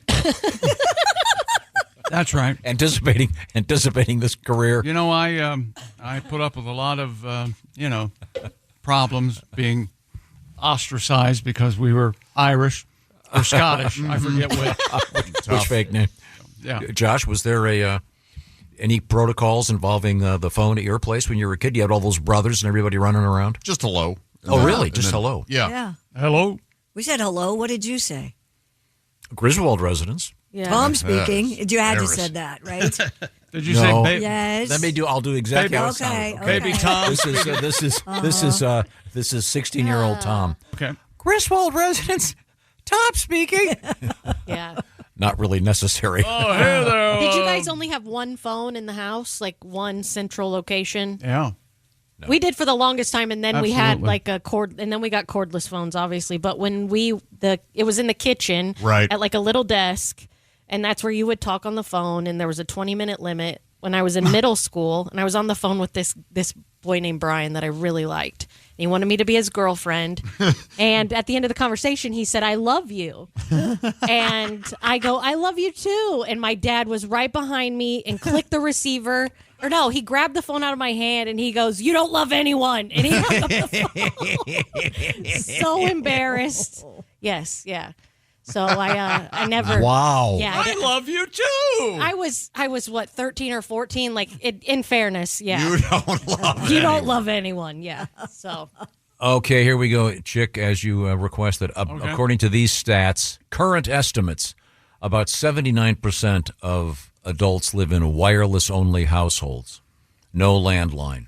You remember the campaign? It must have been the Bell company. Don't underphone your home or something like that. They were trying to get more than one phone hooked up in your house. I can remember getting a phone in your room was a big ass deal. that One was like a upstairs, birthday gift. One downstairs. Yeah. I can remember that I hated those phones that you'd pick up and the dial or keypad was on the Princess Oh, phone. yeah. hated. It was called the those. Princess Hated. phone. Really? Why did you Streamline. hate them? They were uncomfortable to hold. I just hated them. I remember. You liked the newsroom phone, didn't you? Like Woodward and Bernstein. I like used. the kind where you'd pick it up like a salt shaker. That's right. You know, and you'd have the little speaker. Hello. Oh, there you go. Yeah. Like, and then with the teletype in the background. Right. Sarah, get me Chick. When real we were quick. very little, my mother worked for the phone company or whoever. General Electric. That's who made the phones, right? Oh, yeah. So we had a phone. We had lots of phones. we Well, were the- very. We had that phone cord that was like stretched Oh, yeah. out to like 20 or 30 feet, Yeah. it seemed like. Oh, that was great. You could be. I'm on my porch now. Yeah. That was awesome. And then the early days of the Wireless phone? the wireless phone that had the antenna. Yeah, you had to open it up. Yeah. Wow. So apparently they're making a comeback. Is that a hipster thing now? I don't know. I think so. I think they've romanticized it enough that, yeah. It says the groups most likely to keep a landline are adults over 65, residents of rural areas, and people with spotty cell coverage. Yeah. Or if you have a certain security system. Some That's people- true. Yes, my old Yes. house had to have a So did mine. I had to have a backup. landline. Had Yeah. a backup fire alarm. I think I do now too. Now that I think about it, Mhm. I think there's like a backup fire alarm that is on that's on a landline. Oh. So yeah, I got So that. you bill. could hook up a phone if you wanted. No, I don't. Well, maybe I don't know. I wouldn't want to. There's no phone jacks in houses anymore. That's true. Yeah. Thing where you plug the phone in, that little. Yeah. Not only do I know that, the house I redid before the one I'm in now, one of there's. I remember when I sold the house. There's one place where there are two phone jacks. They're on the. You got to find a framed picture to put over it. Yeah. Oh, really? Probably. Oh, yeah. Why don't you just take them out? Because then you got to put plaster. You got to repaint the whole wall. Oh. Weren't those walls concrete too? Yeah. Yeah. Solid, I put like furring strips up and okay. drywall. 8 feet thick. Or Oh something. yeah. My old house was crazy. Josh, you'll A bunker. enjoy this story. One of the first houses I lived in, I had to go up the pole to make a phone call. Oh no, that was Green Acres. I'm sorry. Oh yeah, yeah. That's never mind. It's easy to get confused. Oh, for the love of. Well, let's move forward here with Kristi Lee. What's going on over An there? update on, we had the fetish about the feet juice earlier. Feet juice. Here's an update on the woman who was arrested this year earlier for urinating on furniture in a Florida Airbnb. She's facing more charges after authorities discovered similar incidents. WEAR, we have an ear for news. Hello. Reports that We Ms. hear you. Oh. Miss Nicolette Keogh was arrested on a felony charge of property damage worth over $1,000. A report states the owner of an Airbnb in Pensacola discovered videos of the woman urinating on multiple pieces of furniture inside the home, totaling over $17,000 worth of damage. The 31-year-old first made headlines back in March after she was accused of urinating on furniture in two downtown Pensacola Airbnb homes to make adult website content. So that's So that's somebody's thing. Mm-hmm. Watching someone pee on furniture. The thing I find in this story is the owner discovered videos. So did you go looking for them? Was he into this or? Well, once her name got out there, you could probably go online and check it out, or check she'd done it to your house. I guess. Remember the story we had a couple of years ago about it was I forget the details. The essence of the story was it was an Airbnb thing, and then someone called the guy up and said, "Hey, I'm looking at this porno. I think it's your house." Oh yeah, I do remember that. Oh, they could recognize. They recognized the furniture. Yep. So this lady was peeing all over the furniture, allegedly. $17,000 worth of damage. Sure, that's been really nice furniture. Yeah, that's a lot. that's what I was thinking. Yeah. Are you kidding? I mean, you pee all over the house. Think about it. What it would take to clean that. Everything with, all your couches and chairs. There's piss everywhere. It could be worse. She could have been squatting. So that would have been. There'd be dookie everywhere. No, I'm not paying. Get her out. Is that dookie? Is that hip? Dookie? I don't know that it's hip, but it's certainly appropriate. You know what? Thank you, John. Sure. She's just peeing everywhere. All right. Her streaming numbers are great. But, hang on a second. That deserves this. Do we have a picture of her? There she is. Uh-oh. Okay. Oh, boy. Tom gave her an okay, an enthusiastic okay. You're Josh, surprised, did you notice huh? anything about the testicular area? You can't really see It it. looks ample and free. What? You know what? You know how I hate. We're not supposed to agree with each other, but I think you're exactly right, Tom. Those are pendulous, as they would say.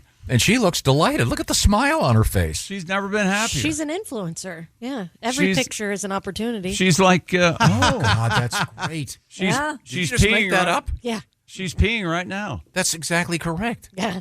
Every picture is an opportunity. That's right. This will probably get her more business. Yeah, there's somebody somewhere who's into mugshots.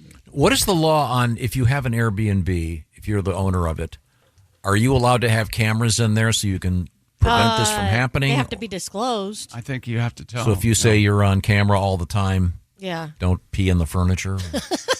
Okay. I would not stay in an Airbnb that there's had no cameras way. inside it, so I don't know that that's very prevalent. Remember I told you when I was down in Orlando at Disney World, we would Airbnb. We would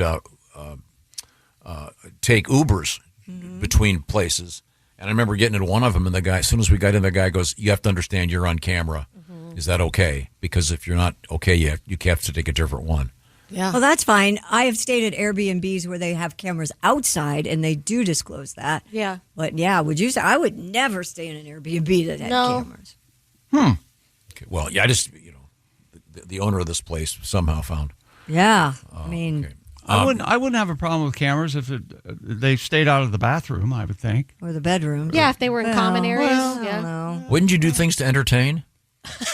Wouldn't you do like that? Wouldn't you do like the Tom Cruise thing? Da, da, da, da, da, da, da, da, and then slide across the living room knowing the camera was watching you? Are you talking about Tom Cruise, not Tom Cruise, right? Did I say Tom Cruise? I think you did. Yeah. That's okay, though. I know who you mean. I do that every night before I go to bed. I wax up the floor. I Put your socks on. No, wait, because if you knew that they could be watching you, wouldn't you do fun tricks for them? Yeah. I would pay it no mind. You know, go by, do the Charlie Chaplin thing naked. All right. You know what that is, don't you? Give them a show. Yeah, give them a show. They spent the money. Well, I spent the money. Actually. You have cameras in your house, don't you, Chip? Yes, I do. I've got 9 at last count. Inside and out. They're Simply Safe cameras. Aha! Kristi Lee with the handoff. Boom. You ladies are just doing great today. Every photo was an opportunity. For ladies, they're doing quite well, aren't they, Tom? Yeah. No, I didn't.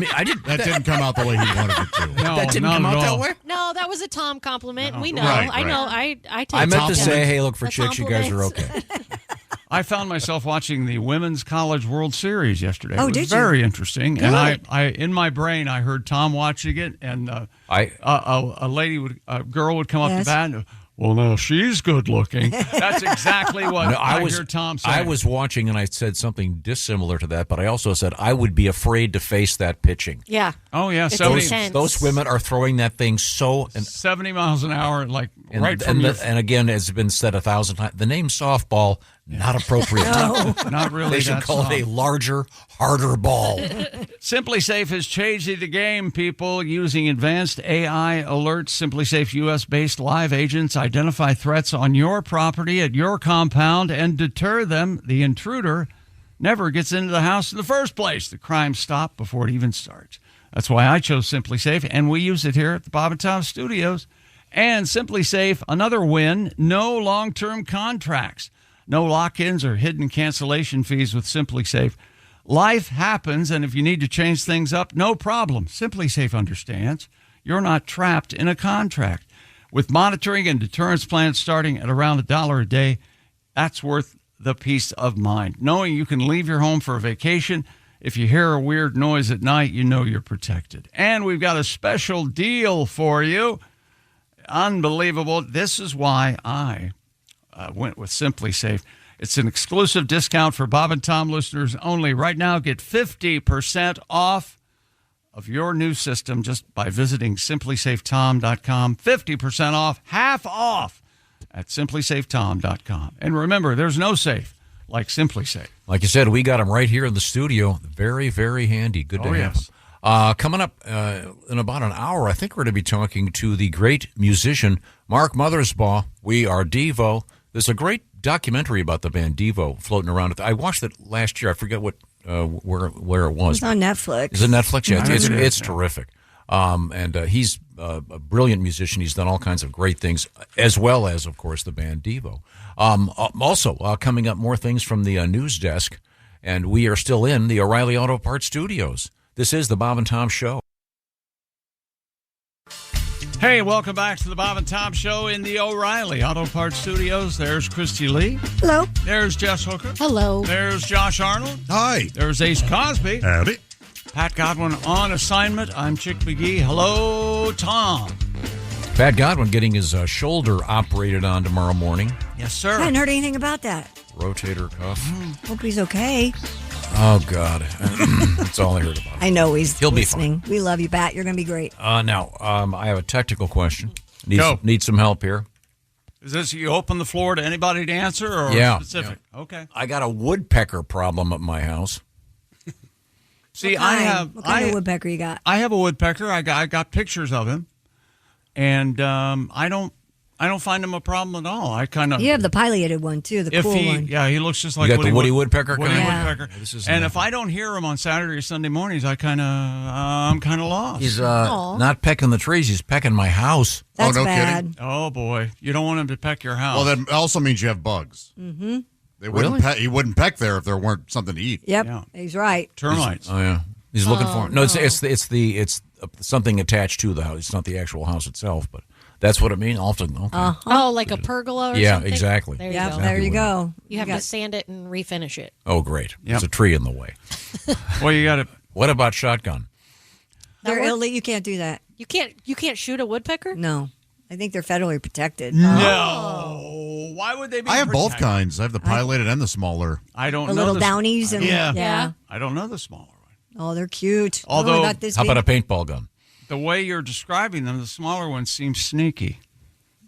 Kinda. Yeah. Yeah. That's what I thought. I And feed them so they stay off my house. Do That's they what I sound do. different? What do you feed them? I feed them Woodpecker chow? I have a woodpecker feeder, and I have a We're on a cylinder. woodpecker chow. They get shoot. S-U-E-T. You know, Oh, yeah. Someone's thinking right now, I got some pecker food for you.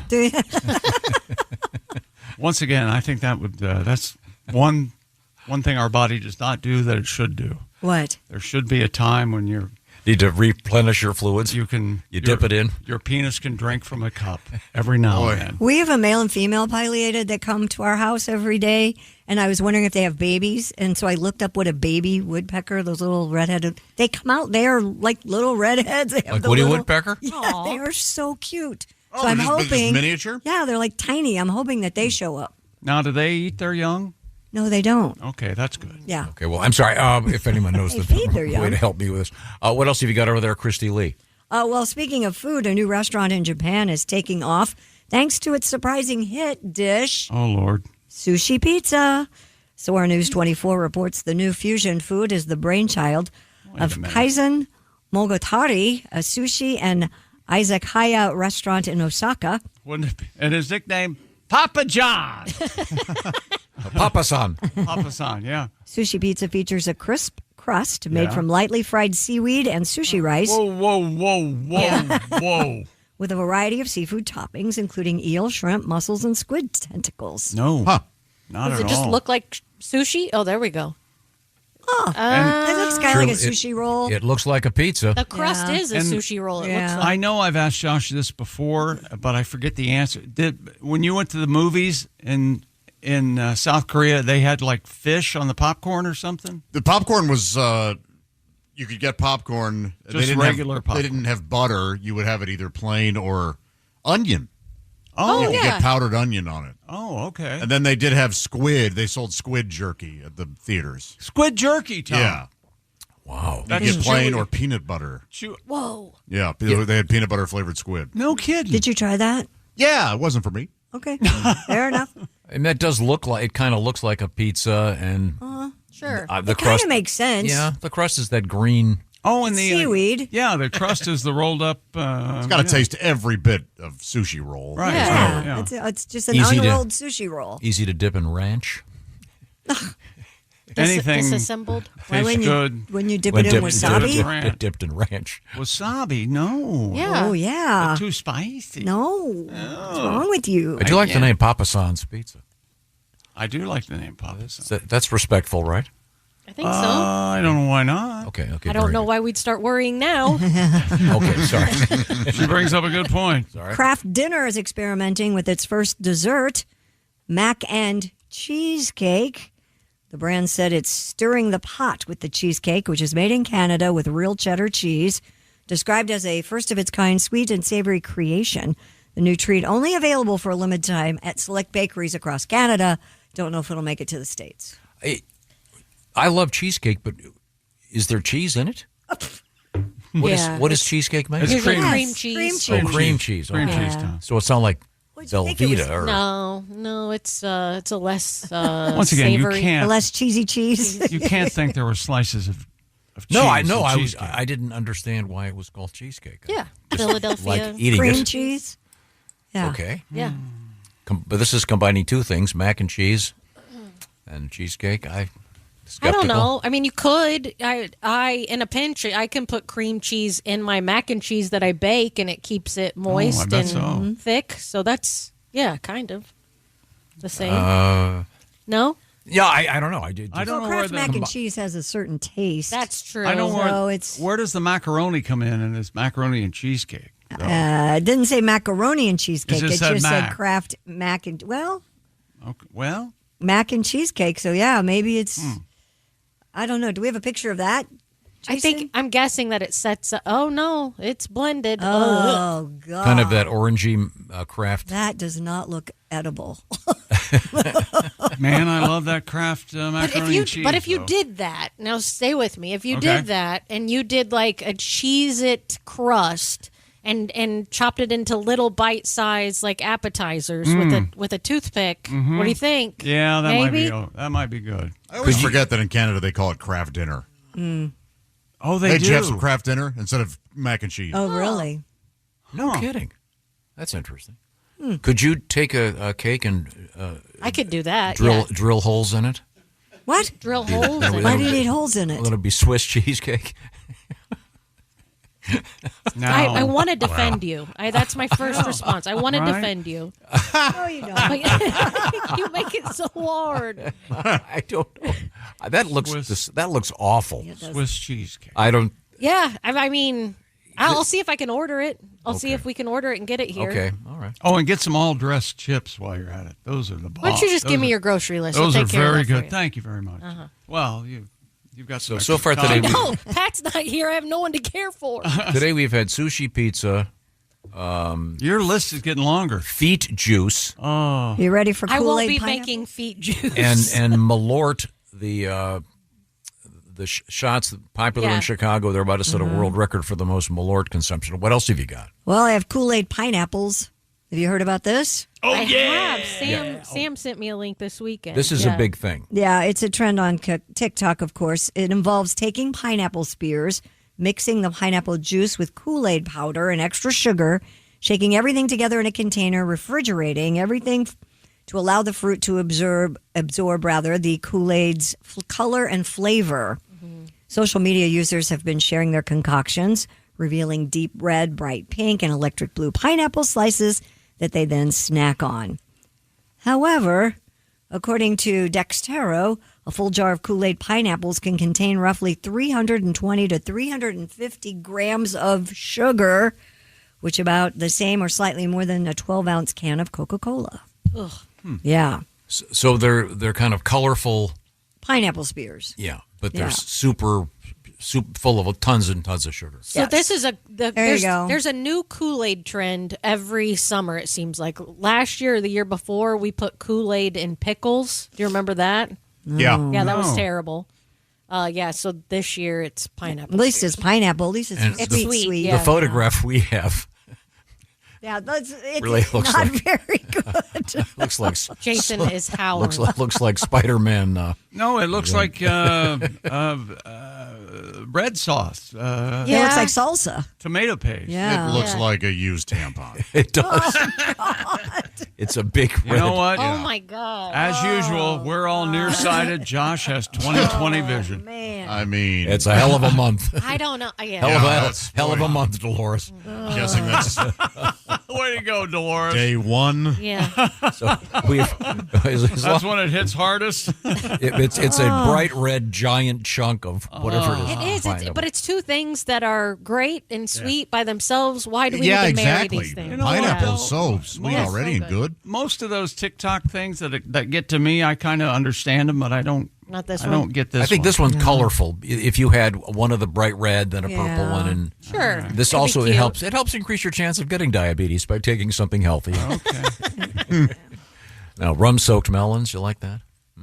Rum-soaked melons? I haven't had that. I haven't either. No, you have. I mean, the kind of on a lady. Oh, You pour. I thought he was meant like I sangria. also haven't had that. Those two are pretty good on their own. Any conveyance for the rum, Tom? I'm in. You know, Take a sponge and then just Really? or a sponge cake. Rub it all over. Okay, thank you very much. There's a TikTok trend. There's the next one. What's coming up, Kristi Lee? Okay. Coming up, we have our history lesson, of course. We also have, would you be willing to be paid to masturbate? And a couple roller coaster stories. They pay me to do that? Yeah. they'll pay you. Oh, wait a minute. Is this a live feed? Or are these being taped? Well, we'll find out. Odds are I'm doing it anyway. So might as well get paid for it. Might as well get paid for it. Right? Speaking of food. Yeah. Let's talk a little bit about weight loss. Brick House Nutrition. They've got a staff of physicians, and they've been working on some stuff. And right now, they're working on something, not the weight loss injections, but they're working on substantial amounts of weight loss, 10 pounds or more, and also at the same time lowering blood sugar and reducing your appetite. If you're not interested in the injections, perhaps this is something that might interest you. Doctors have created a weight loss supplement called Lean, L-E-A-N. The results are remarkable. The studied ingredients in Lean have been shown to help lower your blood sugar, burn fat by converting it into energy, and curb your appetite, curb those cravings so you're not as hungry. Lean is not for the casual dieter. It's that wants to lose a pound or two. Lean is designed for those that want to lose 10 pounds or more. So you can get started with Lean with 20% off, as a matter of fact, and free rush shipping. From Brick House Nutrition. Once again, it's Lean, L-E-A-N. This is part of a healthy diet and exercise program, once again, to help you lose more than 10 pounds. Visit TakeLean.com. That's TakeLean, L-E-A-N, TakeLean.com. Enter the code TOM for that special discount. Once again, the promo code, my name, Tom, at TakeLean.com. Weight loss results, of course, will vary. These products and statements have not been evaluated by the FDA. These products are not intended to diagnose, treat, cure, or prevent any disease or condition. Once again, TakeLean.com. Read about it. See if this is for you. Once again, it's designed for those that want to lose 10 pounds or more, and it's not an injectable. It is a supplement, part of an exercise and diet program from Brick House Nutrition. We are coming back with a little bit of history for you. We are in the O'Reilly Auto Parts studios. This is the Bob and Tom Show. Hey, thanks for listening this morning. Got something to say? Send us an email. bobandtom@bobandtom.com. Box office. Welcome back to the Bob and Tom Show. We're in the O'Reilly Auto Parts studios. Kristi Lee and her hot water. Actually, I have tea today. Tea. Yeah. A little flavor in the hot water. Nice green tea, yes. All right, there. But for a second, I thought it was going to be Kristi Lee and her hot. There's Jeff and her hot.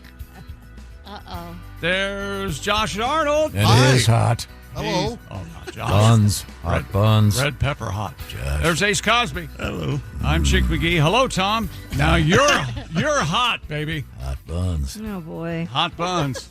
Oh, Tom, Hot Buns Griswold. Kristi Lee, it's time for what now? Time for history. Oh, no. We've got to go over this. Stop the music. We've got to go over this for Jess. We have to go over Tom's parties when he was in high school. Did you hear this? Oh, that's great. Oh, Tom, you want to? I don't know if we can recreate it, but maybe we'll get the idea. Go right ahead. Typical high school party. His parents are out of town. He's going to have a party. Friends over. We did Yeah. We did this my senior year all the time. Like Okay. 8 to 10 times, he said. Eight to 10 times. his Okay, so senior set year. it up for My me. parents were gone a You lot. went to an all-boys school, didn't you? Yeah, but I mean, we had dates. We weren't. And You weren't what? It we wasn't would- a sausage fest. We No, would. it was great. It was strictly couples. And we would. There was like a little tiny Chinatown place. You'd go on. There was a grocery store there next to Chung Wa's, and you would get the square pasta. I don't know what you call them. Ramen? Egg roll. No, egg roll wraps. Egg roll wraps. Oh, okay. And wonton wraps. And we would make wonton soup and egg rolls with hot oil, and it was great. That was his high school party. And everybody would chip it because you'd get guys that didn't do any cooking at all, and hey, we'd teach them how to make the stuff. It would take more like a couple hours, and well, yeah. I have a couple questions. Yeah. I have a couple questions. Did you serve beverages? Were there alcoholic beverages at these parties?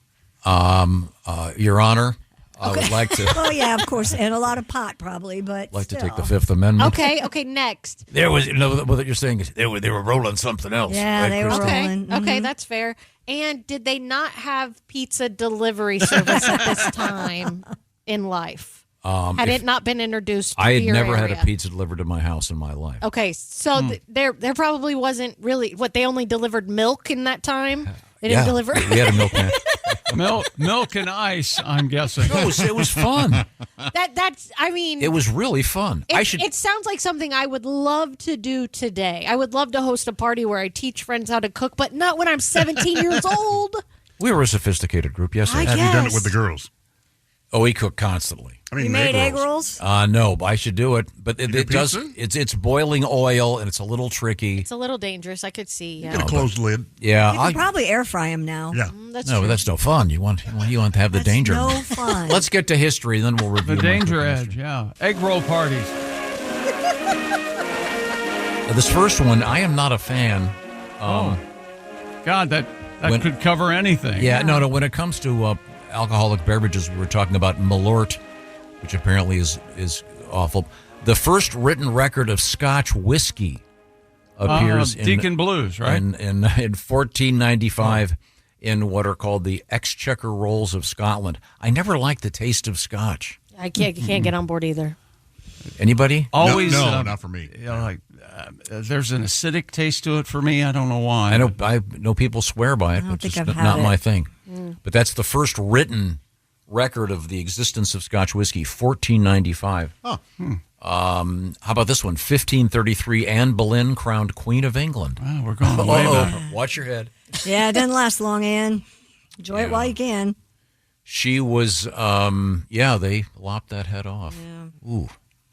Her husband was, Henry VIII. and he was found not guilty by a jury in Los Angeles, California.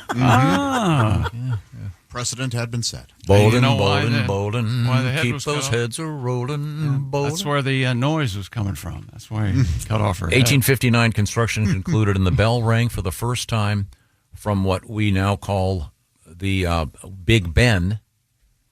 And what is the distinction there? That's the name of the Big Ben is the bell, I think. the clock. It is the bell. It is the bell. Okay. Alternate names for Big Ben? I haven't heard any. I've heard large Charlie. Large Larry? Large Charlie. Okay. After the king. 1869, Thomas Edison granted the first patent for the electric vote recorder. Oh, where'd he steal that from? Bob Dylan. Oh, I knew it. When Dylan went electric, Edison. Boy, copied. you love that Dylan going electric, don't you? You've never. Well, Were you irritated by that? Not at all. Because I can't get behind it if you were. I was irritated by the fact that's kind of a myth. Oh yeah, The way that story is told is not how it really happened. the way the movie presented it, the latest movie In general, that Huh. wasn't why they were booing necessarily. Okay. But so I guess that's the first electric voting machine. Did you vote? Did you vote in the last election? Yeah, Yeah. I get electric machine. I cut all corners, and there's a gentleman who delivers me my ballot and a meal. I think they call it Meal on Wheels. Oh, yeah? And I get that. And yeah, It's so an I fill out interesting your ballot, service, and yeah. they wait for my ballot, and I go, here you go. How about that? And then you get your dessert? Then I give them $5. And Oh. right back. Yeah. I prefer. I do have a dessert. Instead of electric voting, the acoustic voting, kind of a hippie throwback. 67, the Beatles released Sgt. Pepper's Lonely Hearts Club Band. Is that right? Oh, it changed the whole summer of 67. One of the great covers. You can't argue that. One of the most memorable album covers of all time. And did you see Paul McCartney on Willie Geist yesterday? I didn't. It was great. Yeah, it's. Was he on top? Oh. He wasn't on Willie personally. Was he on top? Because I might actually tune into that. Yeah, I would right? too. Just to see what the hell. One of the greatest songwriters in history. Love you, Paul. Nobody said he wasn't. It's a fun interview with him. I think I've heard he sings, all he wants to say. He sings with Ringo on his new album. It's great. Unbelievable. That's He had a nice. great story about George Harrison Oh, my. hitchhiking with him. No kidding. Never mind. I wish Pat were here to back me up. Did they pick him up when he was hitchhiking? Yes, of course. Okay. How about this one? In 1980, CNN launched. This is CNN. Remember that? Darth Vader. Their first slogan? Now you can be depressed all 24 hours with the news. They originally were going to call it CNT, but they figured television was already implied. Right. So they went with Cable network. news, television. Yeah. I think CNT might be somewhat problematic. Yeah. I'm certain CNT would be problematic. 1801, the birthday of Brigham Young. Anyone? Yeah. Well, yeah, he founded the university. Sure. Lots of wives. Yeah, okay. It used to be, Mormon. I guess they don't, the plurality or whatever that is, Brigham Young. Okay. 1926, happy birthday, Andy Griffith. 100 years. Oh, boy. What, you're not a fan? Oh, no. It's on at my house every day, hon. It's like he's never died. He's right there. Oh, yeah. And he's Is it possible, and I know it is, I don't know why I'm asking this question, you have an Andy Griffith show and then a Matlock, right? Back to back. Oh, it must be. It must be, right? Are those the only 2 series that he did? I think so. Right? What do they call it when they do the crossover? When they mix 2 shows together? A crossover. Yeah, is that the name? Okay. Yeah. Which would be better, Andy Griffith or a Matlock crossover with like Law and Order? Yeah, they bring in that's Ben true, Matlock yeah. on a very serious crime. Yeah. Or they bring in Barney on a really serious. Boy, did you know Andy Griffith was not nominated for A Face in the Crowd? That seems He like wasn't? No. Great movie. He should have been. Wow. That's a hell of a performance. He was famously laid to rest in a mausoleum. Yeah. But his family still may bury him. Ah. Okay. Yeah, we'll have to find out what they decide. Also born on the same day as, this is interesting, born on the same day as Andy Griffith, Marilyn Monroe. Yeah, 100 years old, right? Yeah. Yeah. They had a big thing on CBS Sunday morning. Sunday morning. I'm 108. I have to watch that. Yeah. It's a federal law. All the guys who used to jacket to her are also dead. So. Oh. I'd like to think she has a younger audience. Yeah, You she's think still so? got people out Whacking there. away. You think so? Yes. I'd like to think so. She's evergreen. Yeah. But she's dead, isn't She it? died at 36. She's, Forever she looks- young. So you've never No, to a decedent? Imagine half the women you've slept with are dead. I would think so. Yeah. I mean, just the law of just being alive. Somehow I don't consider that to be an insult. No, it's just No. Okay. Okay. No, it's too funny to not be an insult. Still alive. 1937, Morgan Freeman. I think he's become sort of the new Christopher Walken for impressionists. Or Christopher Walken. What did I say? Yeah, a lot of people have them. And Yeah. That's one of sort of the go-to. Caliendo's is ridiculous. Yeah, so good. It doesn't sound like an impression at all. It sounds like the gosh darn man himself. Yeah, he's doing a lot of pharmaceutical commercials lately. Maybe 2, but that seems like a lot. Yeah. If he has any more freckles, he's going to disappear. Seen him lately? Okay, how about... He narrates something on Netflix about dinosaurs that Oh, really? Oh, he does the new dinosaurs thing? that I cannot stop watching, and I don't know Okay. why. Netflix I'd like to knows watch me. Yeah, they know us. happy birthday, actor, 1946, Brian Cox. Oh, yeah. He's great. Something else. COX. He's a really good bad guy. He was the original Hannibal Lecter. Yeah. And then they offered him Signs of the Lambs, and he said, I don't do sequels. Ooh. Whoops. Misstep. But in, the world is better for it. Yeah, that's true. He's in, what is The Ring? He is in The Ring. He's wonderful in The Ring. People forget that. 1947, Jonathan Pryce. Oh, He's great, too. He's the guy that he used to he looks just like the previous Pope. Yeah, he played him, in fact, Yeah. in a movie. Yeah. Price with a Y. A famous actor named Booth. John Powers? Wilkes Booth? Powers Booth, born in 1948. He famously played Jimbo Jones. Jimbo Jones. That's right. Jim Jones. Door-to-door monkey salesman. That's right. What an odd name. Powers Booth. I wonder if It's that's his also real name. the the villain in the Jean-Claude Van Damme vehicle, Sudden Death. Oh my gosh, it is. You saw Sudden Death? Oh, we watched. We're the only one. No, we watched so much Jean-Claude Van Damme when I was a kid. Oh my Lord! Oh, really? That and Total Recall. We watched that all Oh, the no, time. that's a classic. That's a good movie. Yeah. Anybody know who this guy is? Born in 1957. Jeffrey Hawkins. The Hawk? He invented the Palm Pilot. Oh, okay. They almost called it the Hawk. That would have been a cooler name. Yeah. Have you seen my Hawk? I need to charge my Hawk. Well, I can remember we were on the road with the band, and there was a Palm Pilot store at a mall in, maybe it was Charlotte. I forget where it was. It might have been Charleston. I need a new stylus. Yeah. I mean, I was thinking, boy, this is the future. But it was just the Palm Pilot. It's not like a BlackBerry. There was no phone. There was no right? phone. Mm-mm. Yeah, and his brother invented the pocket fisherman. I don't know if you knew that. Boy, they were really into, They had both ends covered. Had to keep your hands That's a busy. Chick McGee style lie. What? How am I? Happy birthday, 70, Heidi Klum. What is she? Madam to the Stars. Judge on AGT with virtually no qualifications. Heidi Fleiss is the Madam to the Supermodel? Stars. Oh, that's right. Heidi Klum? I'm pretty sure it's Heidi That's Klum. Seal's ex-wife. What is it? Seal's ex-wife. Oh, yeah, she last- beat him, right? Yeah, that's how we got that. Yeah. Lastly, in 1996, happy birthday, Tom Holland, the new Spider-Man. Mm-hmm. Well, now he's the old Spider-Man. Already? Is that, Well, he's made a couple movies already. Mr. Zendaya?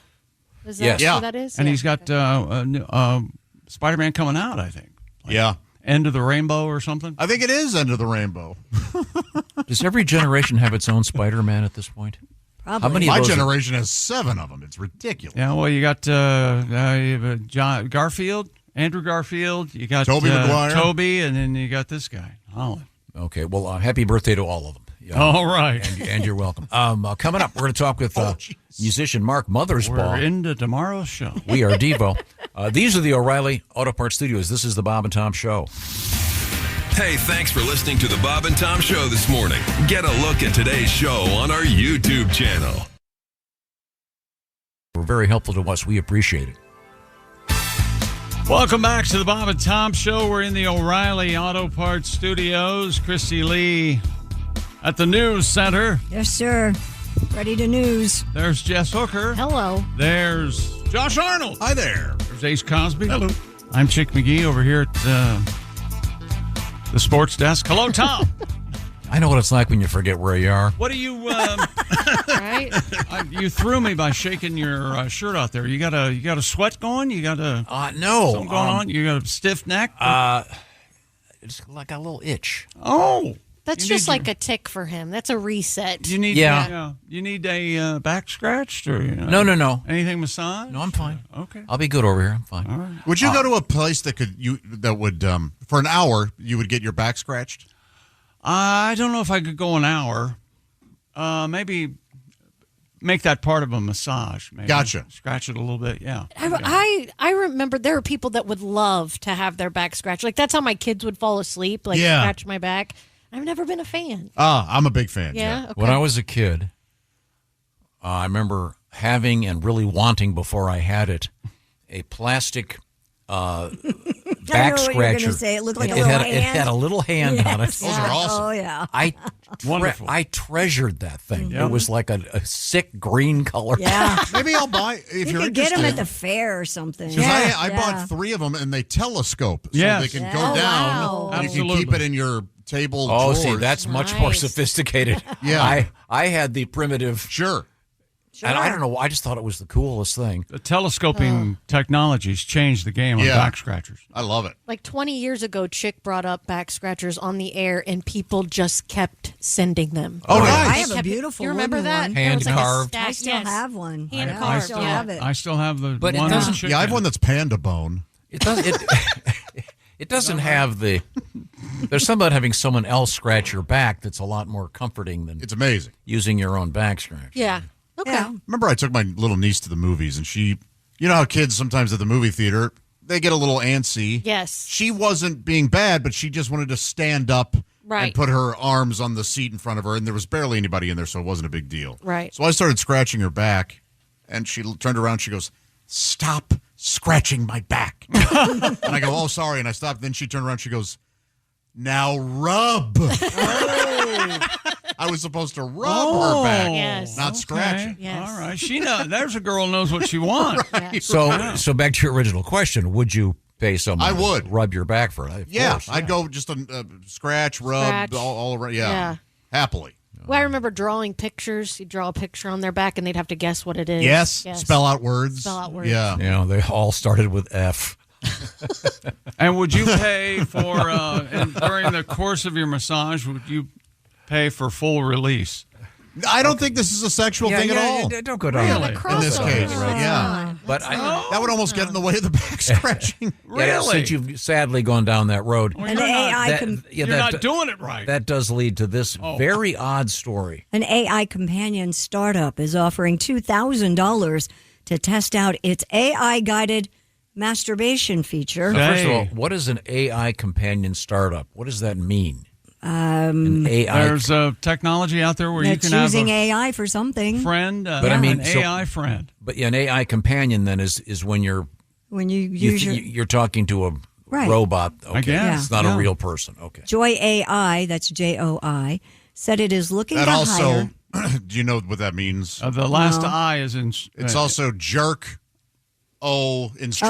Oh, okay. Instruction. That's what they're doing. They're looking to hire 10 masturbation consultants to test and feature what's called daily guided masturbation, which uses mood-matched AI voice sessions to guide users through the experience. Oh, so wait a second. Wait a minute. Are they paying voiceover work? I could do that.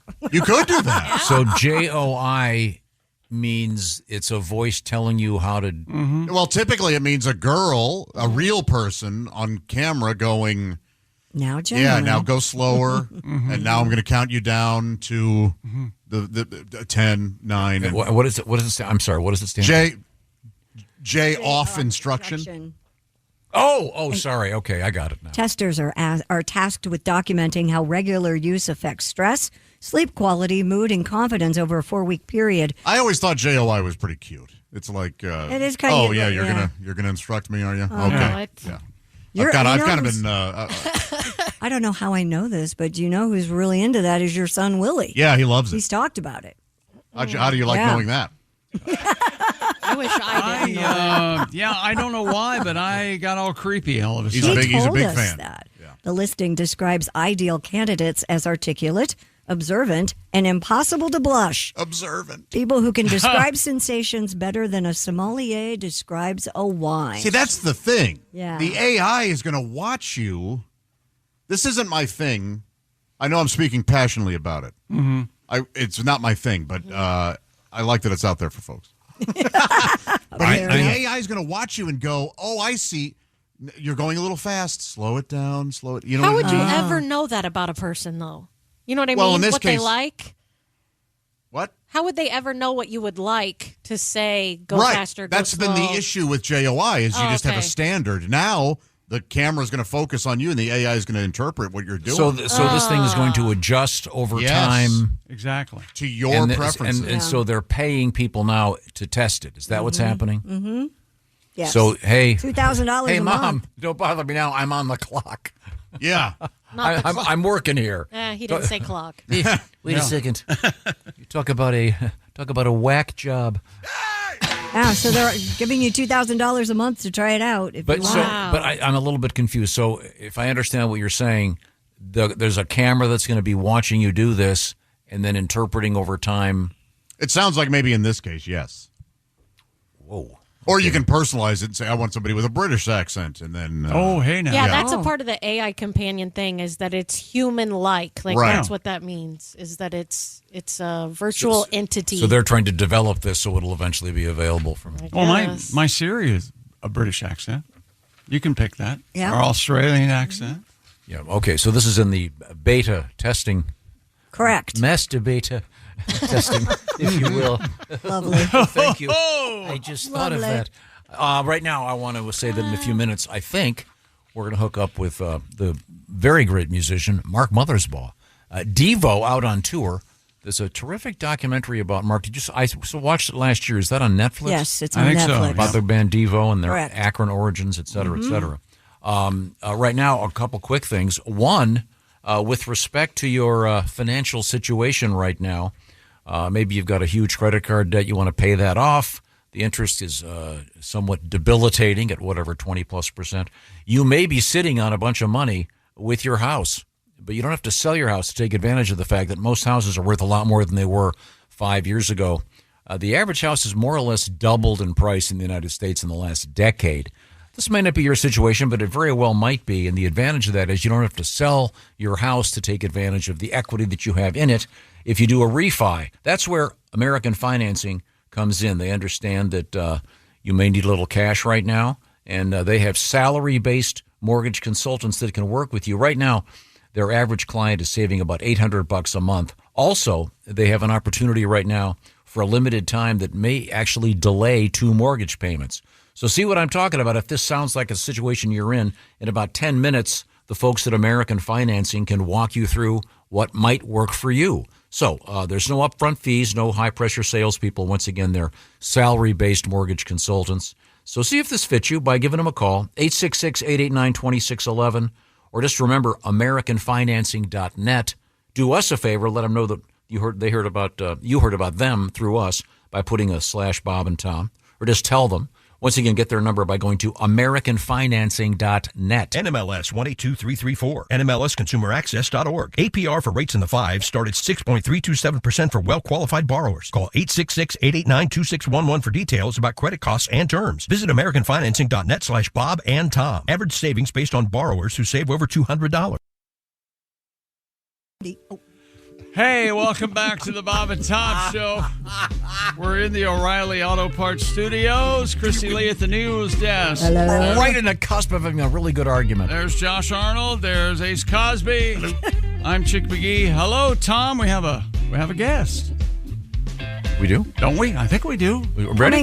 Coming up. Yeah. Okay. We're working on it. We lost Miss Hooker in the shuffle there. We are going to hook up. We have a possible surprise guest, and then another guest in a matter of moments, I think. In the meantime, we have. Oh, wait a minute! There, I'm getting the signal. Good. I'm getting the signal from the other room. Mm-hmm. There we go. I recognize that guy. Oh, gosh, that's him. It's Mark Mothersbaugh, a musician. And Mark, I watched the great documentary last year about you and Devo.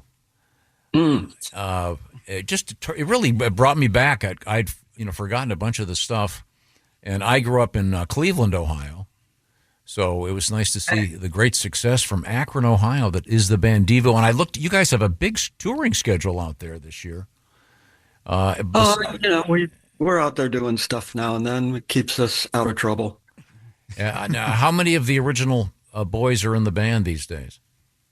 Well, Bob won, my brother, the guitar player, Jerry Casale, who the three of us, we started the band with a couple other guys, and we're still playing, crazy enough. It's great. Well, I know that you have a bunch of dates coming, including Indy, Akron. You'll be up in Canada for a while, and all over the place. All of them listed on your website. You're even going to the UK? Yeah, we're playing a couple shows over there. We're playing at the O2 with B-52s, who are friends of ours, and we've done shows in the last couple years together. What foreign country is Devo the biggest in? Do you know? It depended on what time you were talking about. There was times when we were number one in countries all over Europe, and nobody in the U.S. except for at a couple college stations knew who we were. So, it changes. That had to be kind of cool. Yeah. It was kind of cool. I think probably in the early days it was probably Japan. I don't know. Did you go over there to tour in the early days? Oh yeah, number of times. Yeah, we played the Budokan. Oh, cool. What's your favorite spot in when you do a foreign tour? My favorite spot, anywhere that's close to a restaurant afterwards. What, is there a ritual after a Devo show? You and the fellas go to a certain type of restaurant? No, we all, we kind of split up into a couple categories, but it's we like nice stuff to eat and things that are local.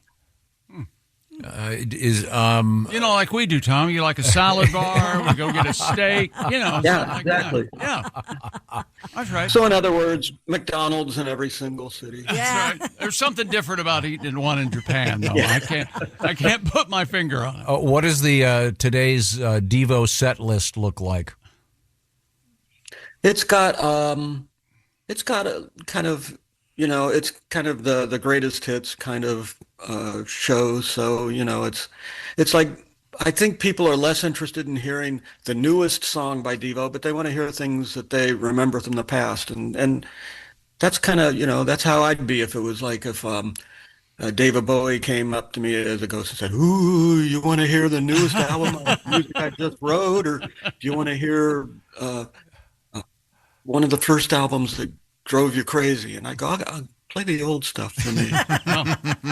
What about outfit-wise? Will one be seeing the good old Devo that we know and love? Yeah, we still wear the hazmat outfits. They're kind of maybe more appropriate for these times than they were then.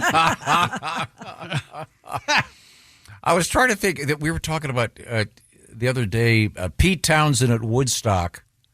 Is that the first time I saw anybody wearing kind of an outfit you'd change oil in? Like coveralls? Probably. I think so, because I'm thinking back too about that time, and I think he was kind of the first guy that looked like he should be under the hood working on a car. Yeah, I remember it. And then Daltrey's got the leather jacket with the fringe on it, just looking so cool. But Devo certainly much more theatrical than anybody else back in those days that I can think of. We were just, kind of expressing our genetic imperative. We were from an industrial. It was the rubber capital of the world at the time when we grew up. Oh yeah, in Ohio. So we were just displaying our lack of individuality. Yeah. The documentary is terrific. Again, I saw it quite a while, about a year ago, I think, and I certainly would recommend people check it out. Beyond Devo, are you doing soundtrack stuff? What else are you doing these days? Oh yeah, I think I have 3 films I'm working on right now, and there's a game. I'm doing a video game, so there's always a bunch of stuff happening. When you were a kid, was there any cartoon music that you particularly thought was great? Because I think there's so much terrific cartoon music. It starts with, of course, the Jetsons and the Flintstones and all that stuff.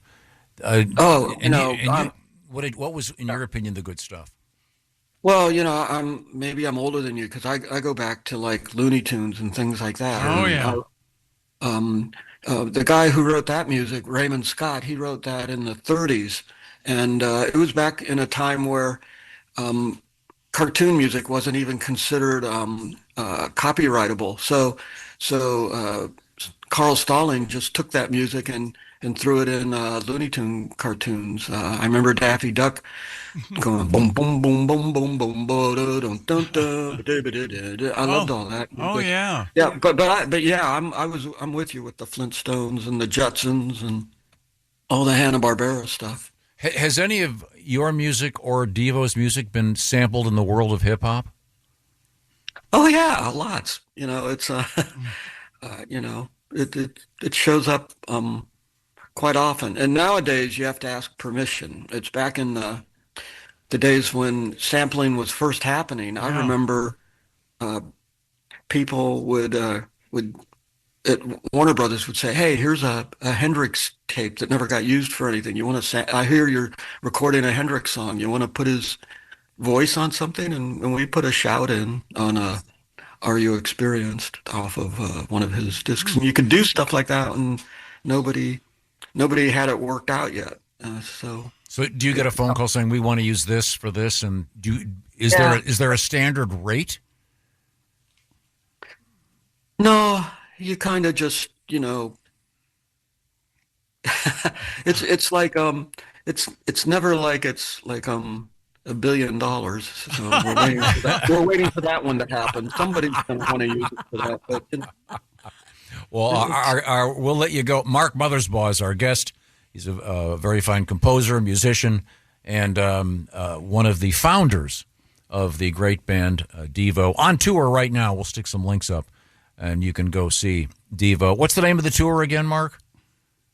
I don't even know if we have. Well, when we tour with the B-52s, we call it Cosmic De-Evolution. But with us, it's just we're mutate, don't stagnate is probably okay. what we're going with now. It's kind of like the message. The first 50 years were like humans are the one species out of touch with nature, and now we're kind of like, what do you do about it? And that's what we're encouraging kids. Yeah. Well, go see a great live show with Devo. Hey, thanks for all the great art over the years, Mark. We're big fans, and best of luck with the tour. Yeah, thanks for all the great interviews. You guys are great. Thank you. That's very kind. Thank you, Mark. Now, we're going to move forward His art here. is really cool, too. Check it out on his website if you've never seen his actual print art. Oh, cool. It's pretty amazing. Coming up, there's a slight possibility that we may have a surprise. That's all I can say. Slight. Okay. We'll leave it right there. But we did have another letter we got just a few minutes ago about the Malort issue. Yeah. Is there an issue? Well, there's a world record is being attempted for Chicago. Yeah. Do you have it? Was the most? What is it again? The most shots. Yes, they're aiming to set the world record for the most people doing a shot of Malort at the same time. August 30th at the Recess in Chicago. It's called Bad Decision for a Good Cause. It's for a nonprofit. If you want to find out more information, maybe take part. And Malort is apparently a really vile tasting Swedish liqueur, yes. Yeah, but the term recess. I think it's the name of a place. I just think of like fifth graders who are going to do a shot of Malort. No. Okay. Oh, that's good. The article here says it has been compared to battery acid, pesticide, and gasoline. And it's often associated with the city of Chicago. Got this letter. My wife and kids went to Malort Fest one year. My wife tried a shot. You'd swear she'd just eaten a full diaper. Oh. She yelled, "It tastes like a perm." Oh, yuck. You know, that perm smell we were talking about?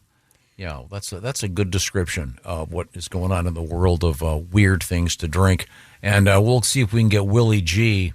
Yeah, Recess Chicago is a West Loop bar and restaurant. So it's a big space. They have a lot of room. So apparently they can fit a lot of people in there. It can't be a big world record to beat. I bet this is the first one, right? I imagine. But yeah, we'll get Willie on the ground for that one. All right. What else you got? Boots on the ground, yeah. Texas officials say 8 students were rescued after getting stuck on a roller coaster at Galveston's Pleasure Pier. KTRK reports that the Iron Shark roller coaster stopped due to mechanical issues, leaving riders stuck along its 100-foot vertical lift hill for nearly 4 hours. Have you seen this? I have not. They're going straight up. There it is. There's a picture. Oh. I mean, they are... So they're laying on their backs, basically. Yeah, imagine a gigantic paper clip.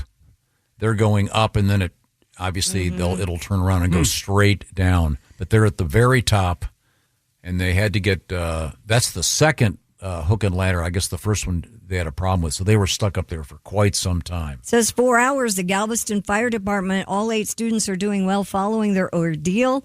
The 8 riders involved were students who were participating in a field trip organized by a local STEM high school program. Oops. Yeah, that would be terrifying. Better than being hung upside down, I would think. That would be worse. I can't do it anymore. I can't. I can't roller coaster. No. I can't. No, none of it. Nope. And but they imagine if I'm something with my eustachian tubes or something. I don't know. What if you had to go to the bathroom? You have to hold it. Does the body, and when you're in a situation like that, does the terror sort of shut everything down? Or release everything, wouldn't it? I've heard that potty training is so ingrained in all of us that it would take, it would to use the bathroom in midair like that. It would really take some concentration, or maybe you gotta go, you gotta go. Is the other school of thought, I guess. I guess when they got down, they got a free lemonade. Well, that's nice. And a pretzel. Okay. Okay. Another roller coaster story that Josh turned us on to yesterday. We have more details. Six Flags has banned a so-called influencer from their parks for life after he filmed himself eating chicken nuggets on a roller coaster. In the video, 26-year-old Alan Farrell, known for his rage bait content, eats from a 10-piece box of chicken nuggets at the top of Cedar Point's Millennium Force roller coaster. The stunt violated the park's safety policy prohibiting loose items on most rides, and as a result, a park spokesperson said Mr. Farrell has been banned for life from all Six Flags parks. In response, he said, quote, "I understand Cedar Point's stance on safety, and I respect it. The video was meant to be a ridiculous comedy bit, not encouragement for people to break rules." And isn't the issue if you're eating, you could choke? That's got to be one issue, yeah. Not to mention getting dipping sauce on the guy in back of you on the comic coaster. I've got a problem with the term rage bait. What the hell is that? They're trying to make us So mad? let's say I post, it can be something as simple as I post a picture of you and I, chick. Okay. And I write, Tom and I had a great time at lunch. Okay. And then people comment so often, that's chick, that's not Tom. Because you get more comments, you're then higher up in the algorithm and you get more views and all that. No way. So people, a lot of times, purposefully, or, hey, I was on this roller coaster in L.A., and it's actually Cedar Point. You just get people Pissed. angry. Oh, how can you be so stupid? That's exactly. Like negative attention times 100. Right. Yeah. That it gets so many comments that it actually helps you. Wow. And so this guy, it's awful. You say he's been banned. Do they? So at every Six Flags location, is there a picture of this guy? So it's just you walk. Wait a minute. I hope so. That's him. If you see this man, Yeah, I don't know how that would work. I'd like to think he'd have a disguise. I'd like 2 tickets, please. Yeah. The roller It's for coaster. life. Yeah. I mean, when he's 43 and he has 3 kids, Yeah. he's not going to be able to take his children. Why can't we go to Six Flags? Well, Dad was. Well, your father got banned for eating a chicken nugget. Coming up, a really bizarre story in the world of politics in another country. Mm-hmm. So I'm sure someone will be offended by this, but good. It's very odd. And I think it'll bring back memories of a certain American television show. Oh, my God. Right. You were afraid I was going to say that, weren't you? It's not offensive, is it, do you think? Okay, sorry. Kristi, how'd you get to work? How did I get to work today? Well, I always drive my Tucson Hyundai. That's how I got to work today. Uh-huh. And while the world watches the stars at the FIFA World Cup, Hyundai has its eyes on the next generation of talent, the future stars who are already turning heads at age 14. Because Next doesn't wait for an invitation, and neither does Hyundai. Hyundai has always moved the future within reach. They did it when they made advanced safety standard on every vehicle and engineered EVs with ultra-fast charging capability, and they're still doing it every day because the future isn't some far-off concept. It's already here. Next starts now. Hyundai, an official partner of FIFA. Thank you very much, Kristi Lee. You're very welcome. We're going to come back with a bizarre story about the international political scene, designed, I think, to offend no one, but it probably will. We are in the O'Reilly Auto Parts Studios. This is the Bob and Tom Show. Just got to get a hold of us? Call, text, or email. Get all the contact information you need at bobandtom.com. This is the Bob and Tom Show. Tickets. Hey, welcome back to the Bob and Tom Show. At the news desk, it's Kristi Lee. Hi, Chick. Hi, there's Josh Arnold. Hi. There's Ace Cosby. Hello. I'm Chick McGee. Hello, Tom. Hello, Chick McGee. Yes, sir. It's good to see you, sir. Oh, we haven't done this yet this morning. Whoa. Ho! Ho! Ho! Too loud, you're too old. A little bit of Devo. Yeah, Devo, right? That's great stuff. I remember them being on Saturday Night Live, and I lost my mind. Yeah. Like, who the hell are these guys? We just talked with Mark Mothersbaugh, one of the principals in Devo, and he and the band out on tour. And I know that It's a fun tour. I Kristi, saw it you last just saw year. him, yeah. Yeah. I saw him 2 years ago now. But yeah, it's a fun show. And I love that my daughters love Devo. I mean, they've got a whole new audience. Like, It spans all generations. Pretty incredible. Yeah, a lot of fun. A lot of fun. Now, you are still sitting at the news desk. Yes. I'm kind of doing something over here, but I'm I'll reading be happy this to listen. story under protest. I'm happy to listen. I like this story. Yeah, I know you do. An aspiring Nigerian politician, initially believed to be a 30-year-old with dwarfism, has turned out to be a teenager. According to the Whistler News Organization, grassroots organizer Mohamed Sabis Buba started to gain widespread attention while campaigning earlier this year. Don't they call him Zippity? He claimed to be 30 years old. Zippity Booba. And said his youthful appearance was caused by dwarfism. However, one of his family members came forward to publicly reveal that Mr. Booba is only 15. So you see what's happening. So he has here. been disqualified for running. Well, at least. I hope so. Wouldn't that be hilarious? Poor Zippy. That'd be a great movie. I mean, back in the day, obviously this would be a Gary Coleman movie. Right. But it turns out he really is only 15. Mm-hmm. I just thought it was kind of funny. I mean, well, imagine a politician with the emotional maturity of a 15-year-old. Wait a minute. It's kind of like those. Hang on a second. Okay. It's kind of like those cops who go back to high school, right? Yeah. You know, and they're narcs. Like 21 Jump Street. And they say, "Oh no, I'm a senior," and they're 27. Or every once in a while, you get a story about someone running for office that's what is it, 18? Mm-hmm. Or running for mayor and they're 12 or something, or in some small town, a dog gets elected. I was just going to say, I like the story of Dogs the and mayor. golden retriever gets elected mayor. I like that. But this is a legit situation. But they've obviously it's caught up with him. Mm-hmm. I think a nice premise for a movie. He's grounded now for the rest of his life. Yeah. Mm-hmm. Hey, maybe he's got what it takes. If he can, maybe think about it from this perspective. He's a go-getter. Yeah, this kid put this together. Yeah. And it almost worked. Mm-hmm. So, so good for him. Are you familiar with the indie horror film Backrooms, Josh? Yeah.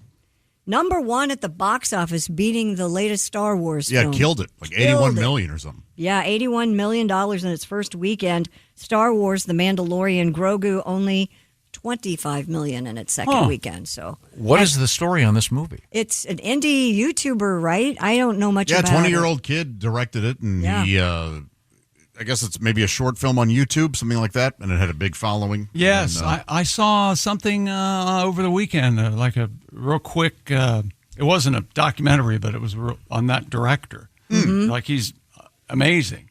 Gotcha. Yeah, like 20, 21 or 20. Yeah. That's crazy. Good for him. Beat Hollywood. Yeah. And doctors are warning that social media may be as dangerous to children as smoking. Medical experts say they're increasingly seeing anxiety, trauma, sleep problems, and other health issues linked to online activity and addictive app features. I think at this point I'd rather hand my kid a pack of cigarettes than an iPad. Some policymakers are now considering stricter rules for minors, including time limits, curfews, and age restrictions on social media platforms. It'll never happen. It needs to, but it won't. Australia did it. Australia, it can't be, you have to be over 16. We can do these stories every day. No one is going to listen. Yeah. But again, watching videos of dogs surfing doesn't cause lung cancer. Got that going for you. Well, you just your brain may rot. But yeah. Well.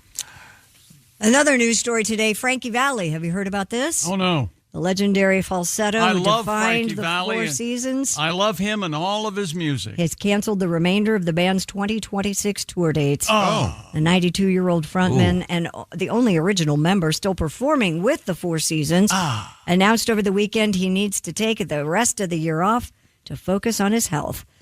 Frankie Valli launched an extended farewell tour billed as the last encores in October of 2023. So he's been at it for a while. Yeah, he had indicated, or there were things floating around that he was essentially lip syncing. Oh, yeah. Well, you think? Yeah, he's a man of a certain age back in the day. I was never a big fan. I did like his version of the song Grease, I must say. Really? Yeah, I didn't like that falsetto, That's Ronnie. That kind of, Yeah. You always fairly awful. You always reference Ronnie. I just hate that song. But I like Grease is the word. That was cool. But yeah, he's obviously had a great career, and I like the Four Seasons on their own, actually. Without Frankie Valli? Oh, what a night. That's a good song. That is a like good song. Mm-hmm. Yeah. Yeah. And to wrap things up today on a sad note, I know that's what I do. Oh, boy. Marcia Lucas, the Oscar-winning editor of the original 1977 Star Wars, has died at the age of 80. She, of course, was married to George Lucas from 1969 to 1983.